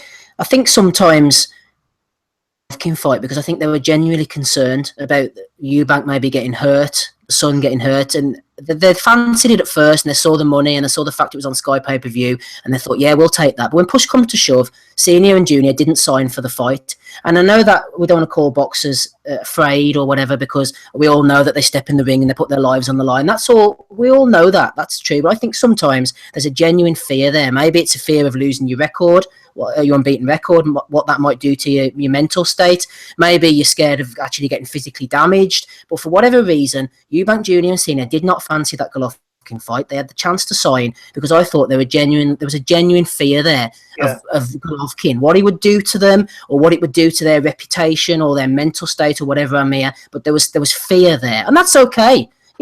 Boxers are scared. We're all human beings. That doesn't matter. I think if he's wanting to be this great fighter, then he has to get in there. Khan did it against Canelo. Khan knew he was going to get beat. You see the state of Khan when he got in the ring. I just knew that were it. Kell Brook winning with Golovkin, he gave it a go. He deep down knew he was going to lose. They couldn't wait to get fucking Brook out of there. Well, yeah. I mean, Brook did really well. He got clocked a good few times. I mean, his eye broke. I think he's got issues with that now. And there's fucking Eubank Junior and Senior just taking the piss. Right, Amir. Thanks for coming on. We'll speak to you next week. Hopefully. Cheers, man. Yeah. Thank you, guys. Bye. Thanks. Bye. Amir Khan there. Right, we've got the Bellew of the week right at the end of the show, and any previews for next week coming up. How are we doing? We're okay, we're at 9:15, we're getting on okay. Let's fly through a few more of these Facebook questions and Twitter questions. Andy, question from, who's this from? Let's have a look. Sorry, I've accidentally cut your name off, so apologies, Mr. Question or Mrs. Question Asker. With certain promoters aligning themselves to certain world governing bodies, example Hearn with the WBA and Frank with the WBO, is it purely because of good old brown envelopes, or is there something more to it than that, Andy? I think they strike up relationships, don't they? I don't know if you heard the Box Nation card on Friday night with Bunsey. At the end, Bunsey said something that was quite interesting. He was on just before the announcement of the Zakianov Warren fight. He says, "Oh, he might get a fair shake here because Ricky will be there with Philip Fondue, shaking the hands of the WBA." Speaking to them in the hotel lobby, acquainting themselves. They all have nice relationships, and that's okay, says Bunsey. Is that just is it a relationship that they form, and certain sanctioning bodies that they may be more inclined to do these promoters favours, so they keep using them? Of course, I mean, one of the reasons why I think, especially in the UK anyway, that not many people back with IBF is because of the £10 rehydration clause. But yeah, they're absolutely right. I mean, in the day, who invites or who brings or puts up all these officials for these organisations up in hotels and their flights? Who pays for their meals and stuff? It's a fucking promoter. So obviously they're going to strike up all these sort of deals and shake hands and stuff like this. If my fighter wins this fight, maybe we'll get a ranking here so he can maybe fight for a title at some point. But then you get guys, a meetings arranged and titles get taken off champions so you can get a unification fight down the line, or some guys mysteriously slotted into a world title shot, and that it's all corruption at the end of the day. Or if it's no corruption, then it's bad rankings committee, and neither's good. But yeah, there is heavily good corruption. But at the end of the day, I suppose they'll call it socialising as such, but socialising comes with brown envelopes from time to time. It is a strange situation, though, isn't it, Andy? Say if said promoter is bringing over a judge, say esteemed judge Don Trella Sr., for example, an excellent judge over in America. He's bringing Don over for a WBA title fight or whatever it was, and he puts him up in the Hilton instead of the Premier Inn, and he sends him out for dinner at, Harrods restaurant instead of McDonald's. Do you think that Mr. Trella Sr., hypothetically, would be more inclined to lean to said promoter's fighter at the end of the day? Possibly, but then it depends about his integrity as well. The judge in question, I know, is a good judge, and he would call it as he sees it. But then you do get people just like, there's a fight that Ricky Hatton fighter, Zakianov, that there's one judge gave it 115, 111 to Warren, where you got another judge who gave it the complete reversal. So you just wonder as well what they're seeing. But yeah, there's probably some judges that are going to be inclined to kind of more sway with the home fighter as such. But then you do get judges who, if you've spoke to Donnie about it in the past, and that his dad was, let me get this right now, it was one of the sanctioning bodies wanted him solely as a judge, but they would not allow him to actually sanction or officiate in any other world title fight. It might have been the WBC, and he refused it because he wanted to stay, he wanted to be independent and go to his own fights and go wherever he wanted and judge any fight that he wanted to judge, rather than just be aligned to one organisation like the WBC. I mean, you remember Richard Steele, the referee back in the day, the Chavez and Don King era, and that he was always involved in WBC title fights. So was Arthur McCanty. He freed Arthur Mickey McCanty. Vann as well with the WBU. Do you remember he had about 13 out of Ricky Hatton's 15 fights, I think? Yep, something along those lines. I don't know where I'll sit with this. Just final comment, Tommy and David, and you want to jump in. I don't know how comfortable I am with Bunsey going on about, it's not illegal. They're allowed to shake hands with the WBA. He was basically saying all that type of activity is okay because it was Ricky Hatton and because we want his fighter to win. Whereas we're always having a go at the sanctioning bodies for corruption. So I don't know whether we can have it both ways, whether we should be celebrating all those facts. But I don't know whether you guys want to say anything before we move on. It's not right. I don't think any of the or anybody like that for the sanctioning body should have any contact with the fighters or like the team's promoters, managers after they're over here for the event. And that it just shouldn't happen. That when you see fighters, you see fighters getting rankings when they've not even fought, and that somebody obviously going into the WBA top 15 and that then getting a title shot. They've not even fought a fight. What else can that be apart from corruption? The other thing as well is what I would like to go to one of these annual conventions, like the WBA, for example.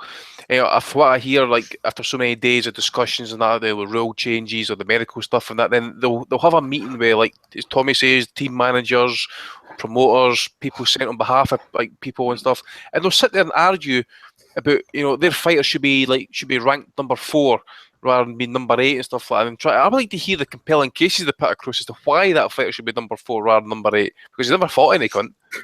I'd love to hear how they got BJ Flores shoehorned into the top 15 for that Bellew defence. That one as well.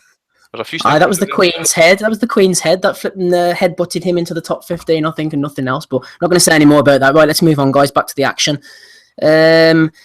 I don't know who wants to take this one up. I'll just leave it open. Stefan Hatton was asking about Zolani Tete, and then he sent a follow-up question. He said, Frank Warren has just confirmed that Tete is in a final eliminator on April the 8th on the Manchester show.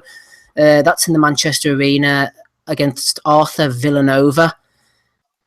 Tete knocked out Paul Butler, didn't he? He's been pretty inactive since. I know he went back to South Africa and have a fight, didn't he? We want to see this guy more active, don't we? We do. It's a decent fight. When you go, mate? Go ahead, Andy. Oh, no, whoever. Tommy. I definitely, man. I like Tate as well. Definitely a fight I want to see. I'd like to see him getting in that mix around that weight class in Britain as well. There's a lot of good fighters in that over here. So hopefully these fights can be made. There's not a lot of money to be made in these divisions. So I don't see how Warren and maybe Eddie Hearn couldn't put some fights on together just to get the fights made and obviously make the guys a few quid. So hopefully we get to see some of these good fights to be made. I think it'll be a decent enough wee fight. I would expect Tete to win, obviously. Villeneuve, I know he's had a couple of decent wins over his career and stuff, but I would probably say he's probably a reasonable level fight. I think he's for the Philippines, as you know. So that's who Joario won his title against, isn't it? Was it, mate? A technical decision. I wouldn't say that he's proper world class. I would probably say he's maybe on the fringes there. But if Tete is, I know he was getting a lot of love and stuff, as you say. I think he's only fought like 3 or 4 times since he beat Paul Butler, so good to see him more active. It was good to see Frank sign him, but then he's not getting to get him fights and stuff. But it might be other things we don't know about. So it's a decent enough wee scrap, I suppose, and it puts him in line for is this? You said it was a world title fight. What? Eliminator for a world title fight. Which title? That's a very good question. I've lost Tete's record again now, so I can't even tell you, Andy. Let's have a look. It doesn't actually say it on the fight itself. In my Box Nation must have announced it. So, no, it doesn't mention which title it's eliminated for. But it is there it is, WBO. Right. So who's the bantamweight? Yeah, because Villanova, Andy, won the WBO Asia Pacific bantamweight title 2 fights ago, so that makes sense, yeah. So who holds that belt? Is that fought recently? Did they know? Oh, WBO. So Tete is at no, he's not Superfly, is he? Would that be bantamweight? It's bantamweight, mate. Aye. Right, let's have a look. Marlon Tapales. Is that him that got beat off and Jerwin Akajas? Was that the IBF I'm thinking about? No idea, to be honest. Let's have a look at him. That's the one, Roshi Warren, but of course he lost his title, didn't he? So he's out of the mix now. That's Yamanaka's weight, isn't it? Bantamweight, aye. Have a quick look at this guy, Marlon Tapales. Is this the guy? Oh, he might have won this fight against that's right. He won the title in Thailand against. Don't know who his name is. I remember seeing it now, but it was one on points, or was it a late knockout? I think. Well, hopefully Tete can force his way in that, and then if Tapales, maybe Frank can get him over, and then they'll get that sorted out. That Tete fight, am I right in saying beginning of April? That will be the William Smith and then Terry Flanagan against whoever he's fighting card. Would be, wouldn't it? I'm pretty sure that's April the 8th. Yeah. Yeah. That's the Liam Williams card. Yeah, he's on the undercard of the Liam Williams card. So that's shaping up to be a pretty good card. I think Jack Cattle's on that as well. So hopefully they'll get a decent opponent. He needs to step up a wee bit. There's no way. Is this going to be BT this card? Yeah. Yeah. Aye. Nick Adams is on that card as well. That's a good card, Tommy. Here, I just noticed Jack Cattrall's fighting Martin Geffen. Yeah, he's not stepping it up yet then. See, I don't know. They're not sure how good Cattrall is. We've said this before on the pod. He beat Tom Stalker and it looked like a really good win. But then Stalker's, what he's gone on to do since has proved that he was never really all that. So I'm not really sure where I'll sit with Cattrall about whether he's that good or not. I know what you mean, mate. I looked at that fight against Stalker and he was pretty impressive actually with the stoppage, but he hasn't seen me kicked on fit. I've said that I see him about Bradley Skeet and that. I think that guy should be at European level by now. I mean, but I think he's obviously wanting to win the British route. Maybe he's done that outright already, but I'd like to see him. Too many warm fighters stagnated like that. Liam Walsh. Walsh is the same. He's really got to have a big gear for fighters like that. Aye. That's how I was asking about BT. Hopefully this BT deal kicks a lot of these guys on. Yeah, hopefully so. Right, hey to Dave, let's get you back in here. Fight on the schedule, Andre Fonfara's coming back against Bad Chad Dawson, 10-rounder, light heavyweight on March the 4th. This is on the undercard of Thurman Garcia. I used to be a fan of Dawson. The way he schooled Thomas Adamek made me a believer. Do you think that he's still got it in the tank, or is he done? He's done, I think. I mean, yeah, he was injured, I guess, he claimed, against Carpensi, but he still lost to Carpensi. I don't think he's ever headed for world level or elite level again. It would have been a similar result, I think, if he were in there instead of Carpensi Stevenson for a rematch. He would have gotten flattened again. So I would expect Fonfara to win this fight, probably by maybe an 8-4 type of decision. I'm going to stick with my man Bad Chad, I think, but hopefully he can do the business. Andy's back. Tommy Antonio Margarito is returning to the ring on the April the 1st. A bit of an April Fool, do you think? Man, I'm just glad to see Tony back in the ring, and I don't care if he goes blind. He's my favourite fighter, and I want to watch him fighting. So I'm just glad to see him back in the ring again. Great fighter. Talking of ring injuries, Andy, the darker side of the sport, apparently, according to ABC News Adelaide, after the Mundine Green fight, we all know it was a big pay-per-view, and we've seen, obviously, Green against Briggs and people wanting to get their money's worth. There was a lot of people in the audience, and they were desperate for this fight to go on. Apparently, a little bit too desperate. The ringside doctor was worried about Danny Green having a possible concussion in the first round, and he quit during the fight because they overruled him and they insisted the fight would go on. That's pretty dangerous stuff, isn't it, man? It's brutal, man. I mean, again, I'm not taking any credit, but after I said last week, actually, that he did look like he was concussed or maybe knocked out briefly during that first round. I think he then came out 2 days later and said he was concussed. That is fucking dangerous, man. I mean, it's proven. Well, we've not got into it, we've already discussed it and stuff, but it's pretty bad if you've got the ringside physician basically arguing, he's pointing, basically quitting on the spot, and that's not what you want. And I know there's been 2 high-profile deaths in Australia in the last couple of years or whatever, but if a guy's bad, man, and he's shown signs of concussion, you got to take him out to play. Simple as. Props to that doctor. Also, I mean, hate to say it, but props to Green for making it through the rest of the fight and somehow making it close enough that he got the win.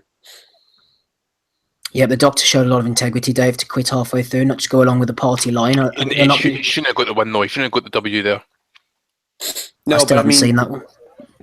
I mean, the fight should have been ended there, probably in the first round, and possibly Mundine disqualified because it was an illegal shot. Yeah, I think so. I think if it definitely, I think it'd maybe be a DQ, maybe. We're saying that might be a no contest, but if it was a foul that caused the end of the fight, I think they've got to call it not a DQ. Yep, right, we're down to the last few questions. I know it's been a quiet week this week and there's not much on, so this gives us a good opportunity to sift through some of these questions. I often get sent them weeks ago and I haven't got a chance to get through them, so we're going to clear up the inbox this week. Tommy, question from Craig Konjak over on the Facebook page. Hopefully, if you're listening, you're going to like the Facebook page, like our man James Joyce. It doesn't look like he's coming on tonight, but anyway, Tommy, Craig's asking you. He said, I recently watched a Coogan video with Frank Warren. Frank sat at the top of BT Terror wearing a new custom suit. He was all smiles with a glint in the eye, leading me to believe he feels he is on the way up. Many thought that Box Nation was going pop not so long ago. Can the guys give examples of promoters or fighters who were rock bottom that went on to turn it around and achieve some success? While you're thinking about that, Tommy, I'm going to throw one in that occurred to me. And big respect to this guy. Good fighter back in the day, Jason Booth down at bantamweight. He had a lot of trouble during the middle of his career with drink and drugs. His brother, Nicky Booth, I know, a hell of a lot of trouble, dropped out the sport. Jason cleaned up his life and came back, and I think he won the British title again. So he's definitely someone who hit the bottom and made a success of his career afterwards. Anyone you can think of, Guru?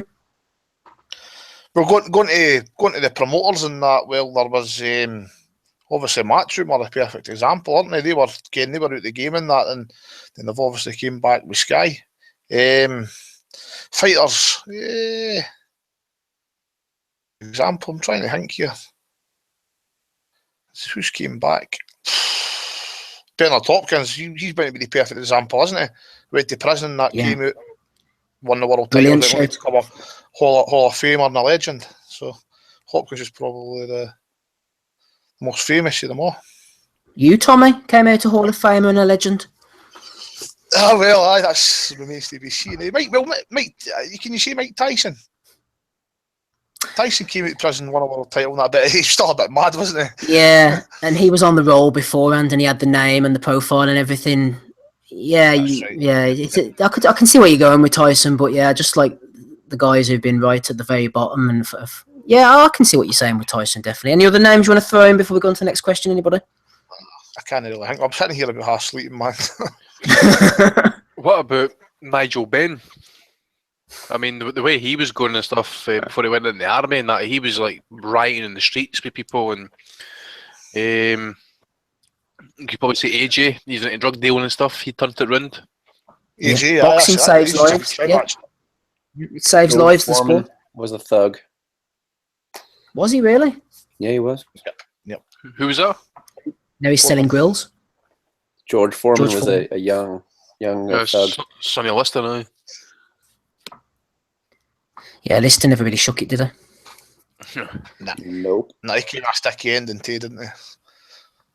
He certainly did. Right, Andy, question from Dominic Hill on the Twitter. He says, with the use of drugs allegedly rife within the sport, I'd like to know what role do the panel believe trainers have with regards to their fighters using PEDs? Are the trainers, A, completely oblivious and unknowing, B, knowing but turning a blind eye, or C, entirely complicit and even go as far as suggesting or sourcing specific substances? I'd say in different cases around the world, it might be a case of all three. All three, definitely, mate. I'm just going to say that part and parcel. If you look at it, some will probably not know because just all they do is just like look on the technical aspect and getting the guy fit.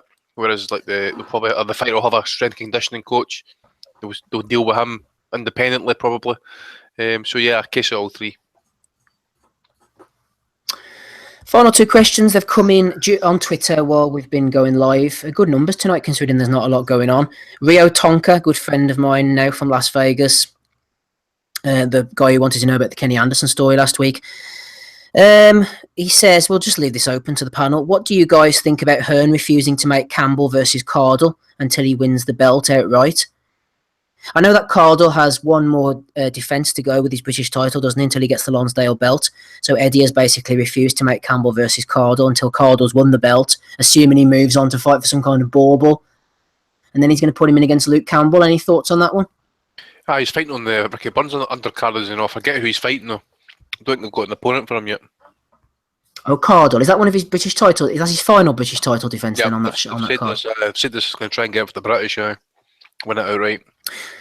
Well, Rio Tonka goes on to say, should Hearn blackball him unless he fights Campbell? Bad news when Cardle and Gallagher can dictate who they fight on Sky. I'm wondering whether Eddie's complicit with this then, or whether he's being dictated to by those guys. If that's true then, what Rio Tonka's saying, and Cardle and basically Joe Gallagher are turning around saying no, and that's pretty bad form, then Eddie should put his foot down if that's the case.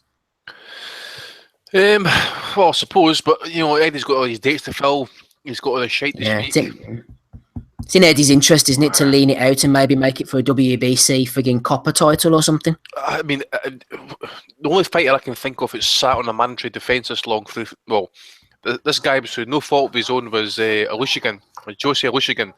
Oh, yes. He was waiting for a title fight for a while, but he wasn't fucking getting like manoeuvred. There's just people were looking at him saying, well, that's not really a money fight, so they kept delaying it. This guy, he's had a mandatory shot now for like 18 months. We'll be going on 18 years by the time he gets a fucking world title shot.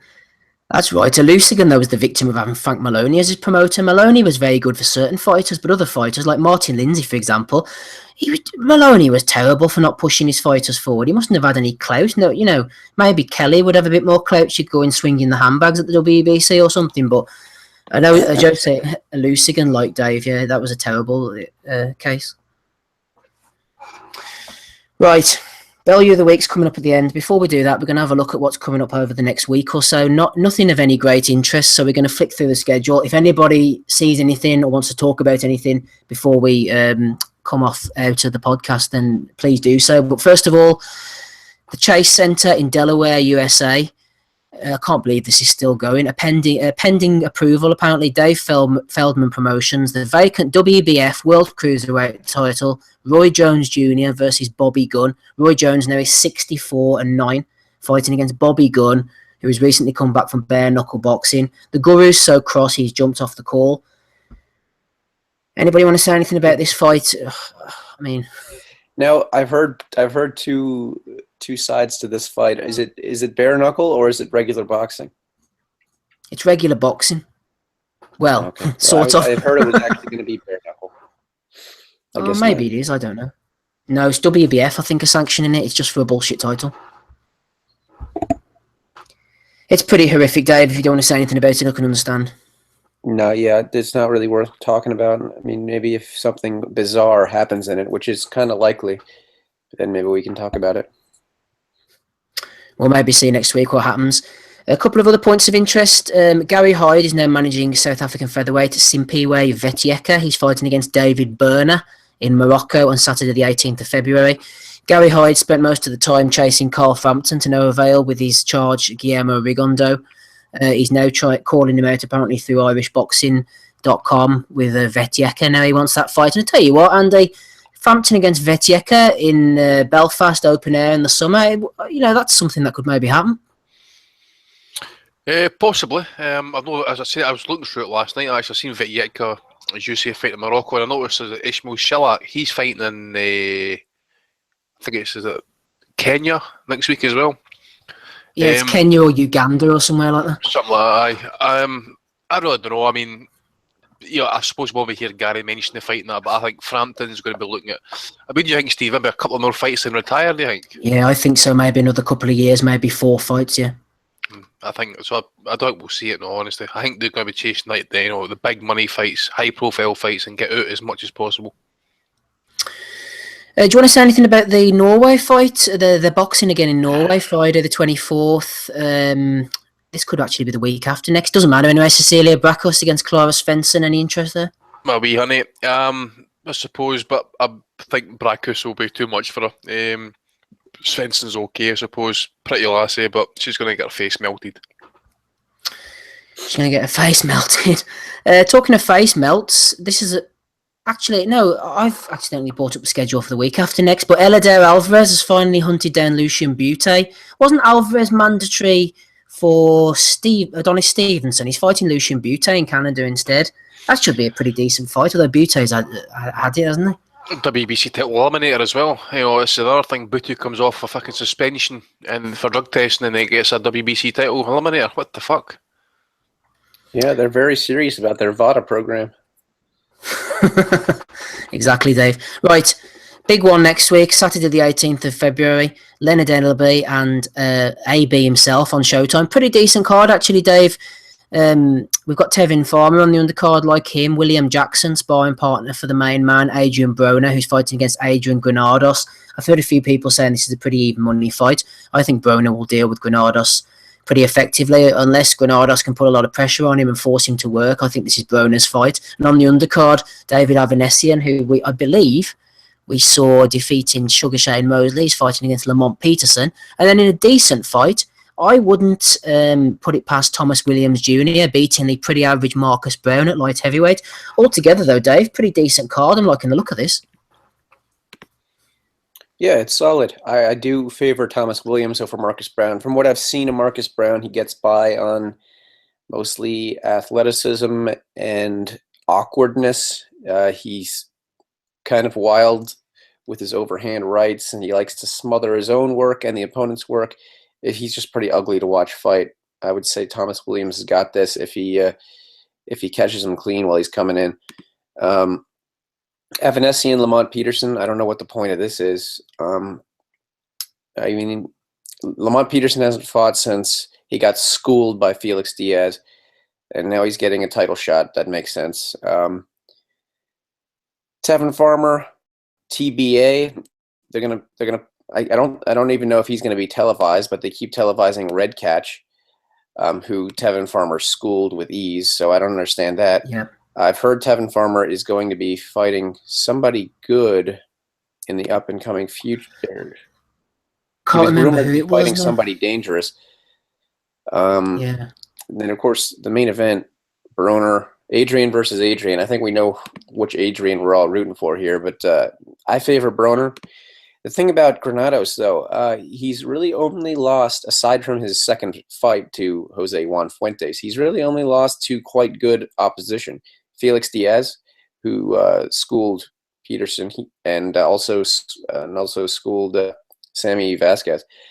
He only lost a majority decision to Felix Diaz, lost a split decision to Brad Solomon, who's also quite a crafty guy. A bit inactive is his problem. I think he just recently suffered his first defeat. And Frankie Gomez, who really had his way with Mauricio Herrera. That was his last fight.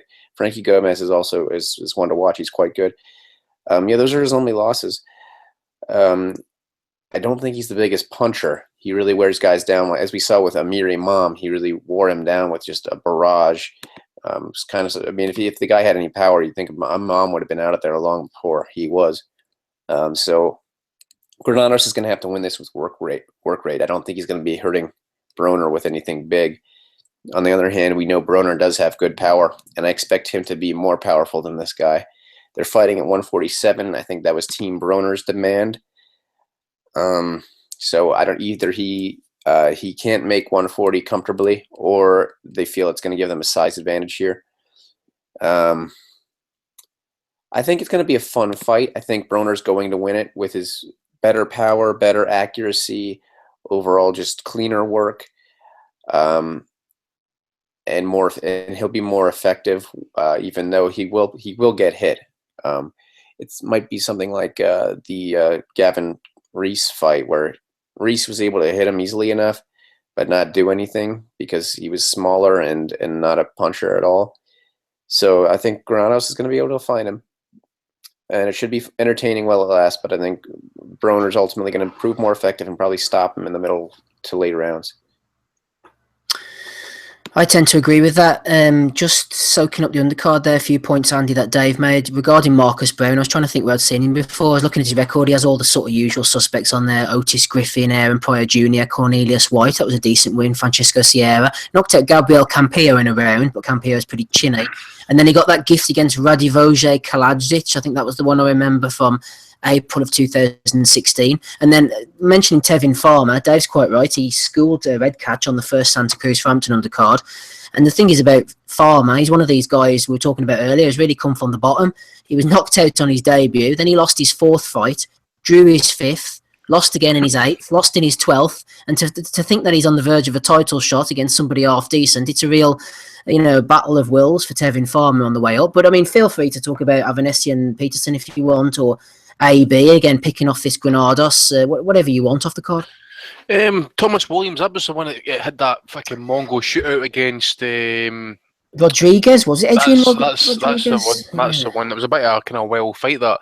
He won in the end, I think. I think he did, and he got knocked out off Pim Daddy in the next fight.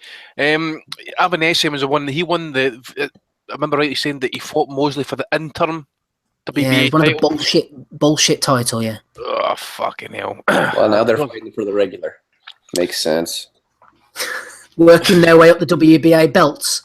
I'm just thinking the thing is, Thomas Williams had a Mongo shootout, as you called it, with Humberto Savin before Rodriguez as well. So he can get sucked.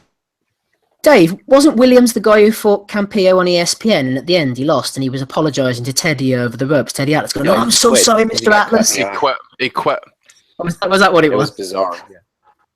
And since then, he seems to have just developed this kind of crazed, possessed, where your spirit just kind of goes all out. He did it in I think every fight since that Campillo loss, he just goes crazy. What about AB, Andy? He's not going to have any problems with this guy, is he? Like I said, a few people seem to think that. Well, you never know with Granados. He might be one of these guys who we look at his record and we dismiss him. But as Dave says, he's got a few splits, majorities. I'm looking down his record now, and two of his losses were split decision losses, and 2 were majority decision losses. So he pushes people close, including Frankie Gomez in 2011. He went majority with him. Yep, and I think he's also maybe even be Juan Manuel Marquez's chief sparring partner. Well, he used to be anyway. So you think he's got something about him if he'll be able to hang with Marquez because good technical fighter. But I'm probably going to wait to see how things are on the scales and stuff.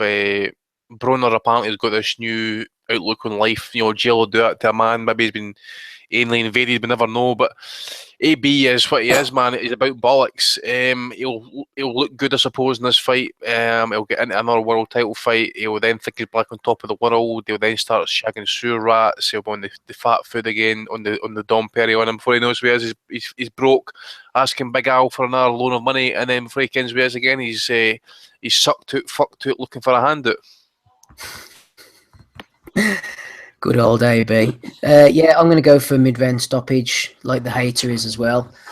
That'll do. Don't think there's anything from the weekend that else we used to worry about. Just get the value of the week out the way now. If anybody has any nominations, then think of them, and I will go through the list first. There's been about, so it shouldn't take us much longer, about 5 minutes, and we shall be out of here. Cue the music. First, Value of the Week nomination for Billy Joe Saunders. He actually deleted this one, can't see why. After CRUZ Eubank won the title, Billy Joe tweeted, IBO, I bend over for my dad. Not a complete world title, world champion, 11-1 fighter. Stop calling me out, chat shit. That's the best thing about Billy Joe.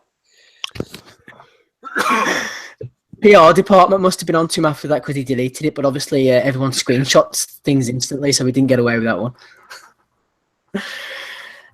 Nomination for Eubank Senior.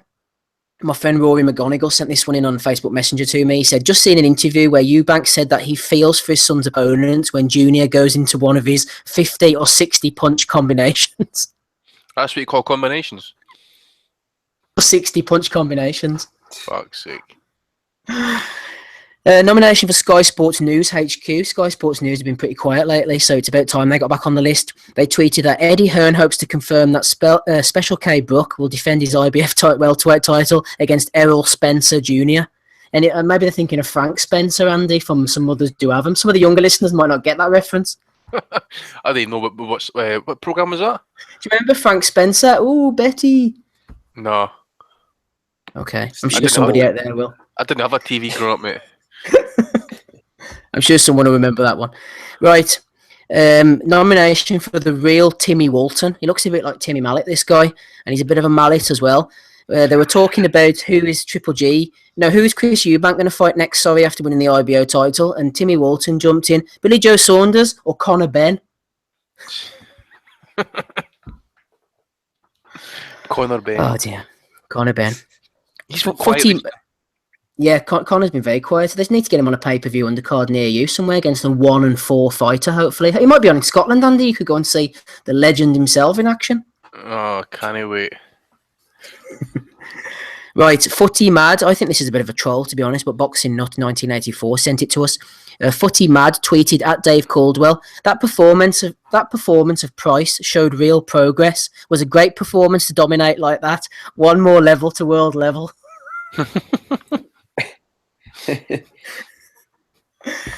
Michael Conlon tweeted out, anyone looking to be a part of my brand for my debut on St. Patrick's Day in the Garden, contact sponsors, blah, blah, blah, Team Conlon. And Charlie Z, the real Charlie Zelenoff, jumped in and said, great fighter, but I would knock Conlon out. That's a fact. Let's spar and see who's still standing. She's still alive. I wish he would just go and get himself a revolver and just fucking fire it into his mouth or something like that. Take the back end of his brain away. What's left? It reminds me so much of that kid from $1 Million Baby who I challenge Motor City Cobra Tommy Hearns. He's like the special needs kid who Morgan Freeman takes care of. Oh dear, dear, dear. Right, Box Royalty has nominated himself for Bellew of the Week by way of the Boxing Junkie, who called him out on this one. Box Royalty, Eddie Hearn tweeted, first fight confirmed for the Burns Indongo undercard, Charlie Edwards versus Baby Butch, Ian Butcher, for the British Super Flyweight title. And then Box Royalty said, why? Why not more local fighters? Again, firing London fights on a Glasgow card. Good one, Ed. Clap, clap, clap. Of course, Ian Butcher is from Scotland, Andy. Yep, So Box Royalty nominated himself. Cool. Dominic Henry has nominated a solid Bellew of the Week contender for the Hackney helmet, O'Hara Davis. O'Hara Davis said, comparing Derry Matthews to O'Hara Davis is like comparing the Nokia 3310 to an iPhone 7. And then he put up a little picture of them both. I've seen that. I've got this one here. Oh dear. Rocco sent this one in, La Flama Blanca. It's not for Box Nation, they tweeted it out. It's for Robert Easter Jr. Robert Easter said, I came out of the womb in boxing gloves. Must have hurt. The old eagle, the falcon punch, Andy. Oh, aye. Yes. If delivered by you could lose your hand, your watch, and your ring at the same time.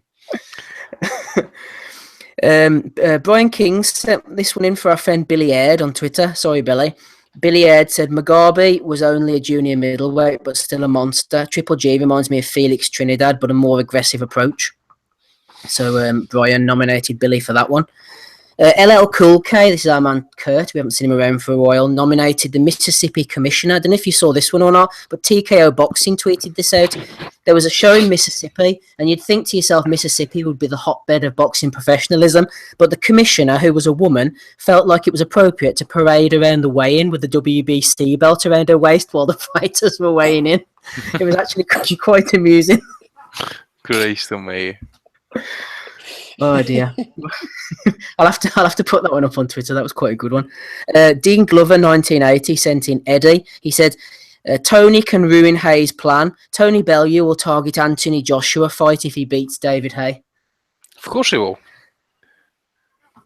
Oh dear. And finally, this one's from me. Now, sad man that I am, I was sitting doing a bit of work on the laptop last night about 9:30, and YouTube boxing talking head T Street Controversy, who I'm subscribed to on Twitter, came on, completely bladdered, and started having a rant about all the boxing podcasts and they ain't worth a shit and all this. He wasn't having a go at us. I don't think he even knows who we are. But he was basically calling out Dante Boxing, Radio Raheem, and Ego Boxing, all these other people I've never even heard of. But he was completely bladdered and he was threatening them with open-handed slaps. And then some other guy from one of the other podcasts came onto the Google Hangout chat, and they were having a back and forward, and T Street was starting to get a bit suicidal, and he threatened to release some private emails like WikiLeaks style, and he had a complete meltdown anyway last night, saying that he didn't need YouTube, he didn't need AdSense money, and fuck all the haters and all this. It was quite funny anyway. And our friend what do you call him, Boxing Rant, I think he was a listener to the Asylum, was in the chat as well, so he was giving us a shout out, so shout out to him. I can't remember his name unfortunately, but anyway, T Street Controversy gets a nomination for having a meltdown. I hope he hasn't committed suicide this morning, but apparently the video has been taken down because I was looking at it this morning, so he must have seen the error of his ways. Anyway, Andy, do you have any nominations? Yep, Michelle Joy Phelps for that video. Obviously, I think she'd been doing some sort of broadcast or something like that. And one of the questions got put in here. One of the questions, or I don't know if it was a question, it was more like a statement of fact. Especially stated that I would suck her boyfriend's cock just to taste her. Jesus. Who said that? I fucking no idea. It sounds like something Andy or Tommy would say, actually. Andy's gutted that he didn't come off with that first. I'd gargle her bad week. Yeah. I'd use a shite for toothpaste. Hey, I didn't sound like Forrest Gump. Any I bet more that woman who nominations? wore the belt around the Mississippi sounded like Forrest Gump. Yeah, I was going to say that actually. Good show. That's the only one I've got, mate. Dave, do you have any? Yeah, this one isn't like too severe, I guess. No one really cares that much about Ernie Garza, but obviously so, because the Showtime broadcast had him down as Garcia on the quick graphic that popped up on the screen during his fight. Also, this is semi-boxing related, but the whole UFC pay-per-view of 208 last night was garbage, absolute trash, and they were trying to defend it. The funniest part of the night was, unfortunately, our girl Holly Holm, who's always represented boxing pretty well in the mixed martial arts world, knocking out Ronda Rousey with some nice old school boxing skills and then a kick thrown in as well. She lost a close decision to some crazy bitch who was throwing dirty shots after the bell. Really clocked her good one of the times after the buzzer went and almost knocked her. Holly fought her way back into it, dropped the dumb bitch twice, managed to lose the fight somehow because the ref never deducted any points.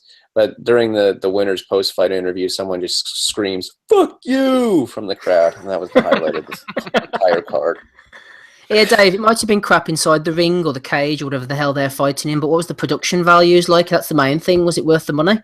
Good lighting in that. I'm sure Eddie Hearn would have been impressed.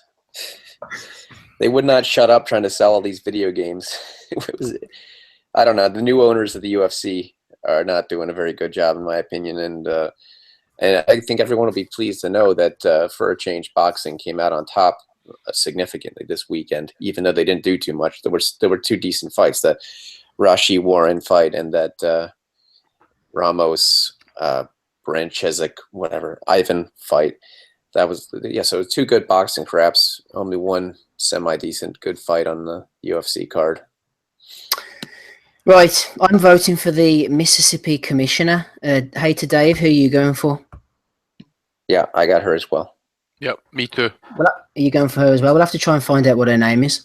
You can imagine her just like when she hears about this criticism, she'll defend it like, "Well, I had to go somewhere. I didn't want to carry it. Need my hands free."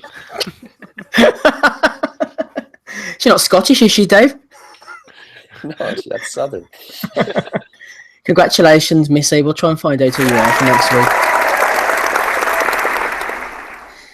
Right, that's it. I think I was going to say if there's anything else, but I don't care. I think we should just get out of here. I'm going to say before we go, hello to the Cobra, the man himself, Mr. Cobra Frotch. I have been reliably informed on good information that the Cobra is listening in tonight, so we all love you, Cobra. Thanks for listening to the Boxing Asylum. Do me fuck. I hate him. I'm a big fan, Cobra. Thanks for listening. What type of warrior goes and gets his nose fixed? Oh, well, he's retired. Hey, and all props to him. The nose job looks good. That's a rare enough thing to happen, isn't it? Most plastic surgery looks like shit. Golovkin would drill him right to the body, and that would be him. Oh, he's too big and too strong.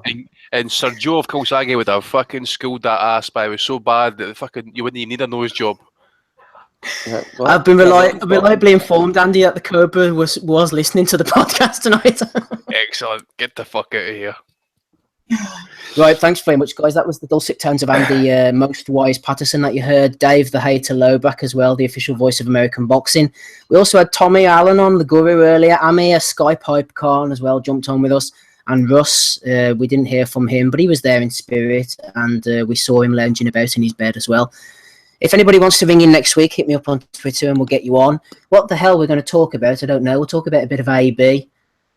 I thought it was going to be a short show tonight, but we've managed to go nearly 2 hours. So I'm sure we'll find something to discuss anyway. Thanks for listening, everybody. Don't forget to leave an iTunes review, by the way. Give us 1 star if you want. I don't care anymore. You can give us grief, whatever. We'll speak to you all next week. See you later.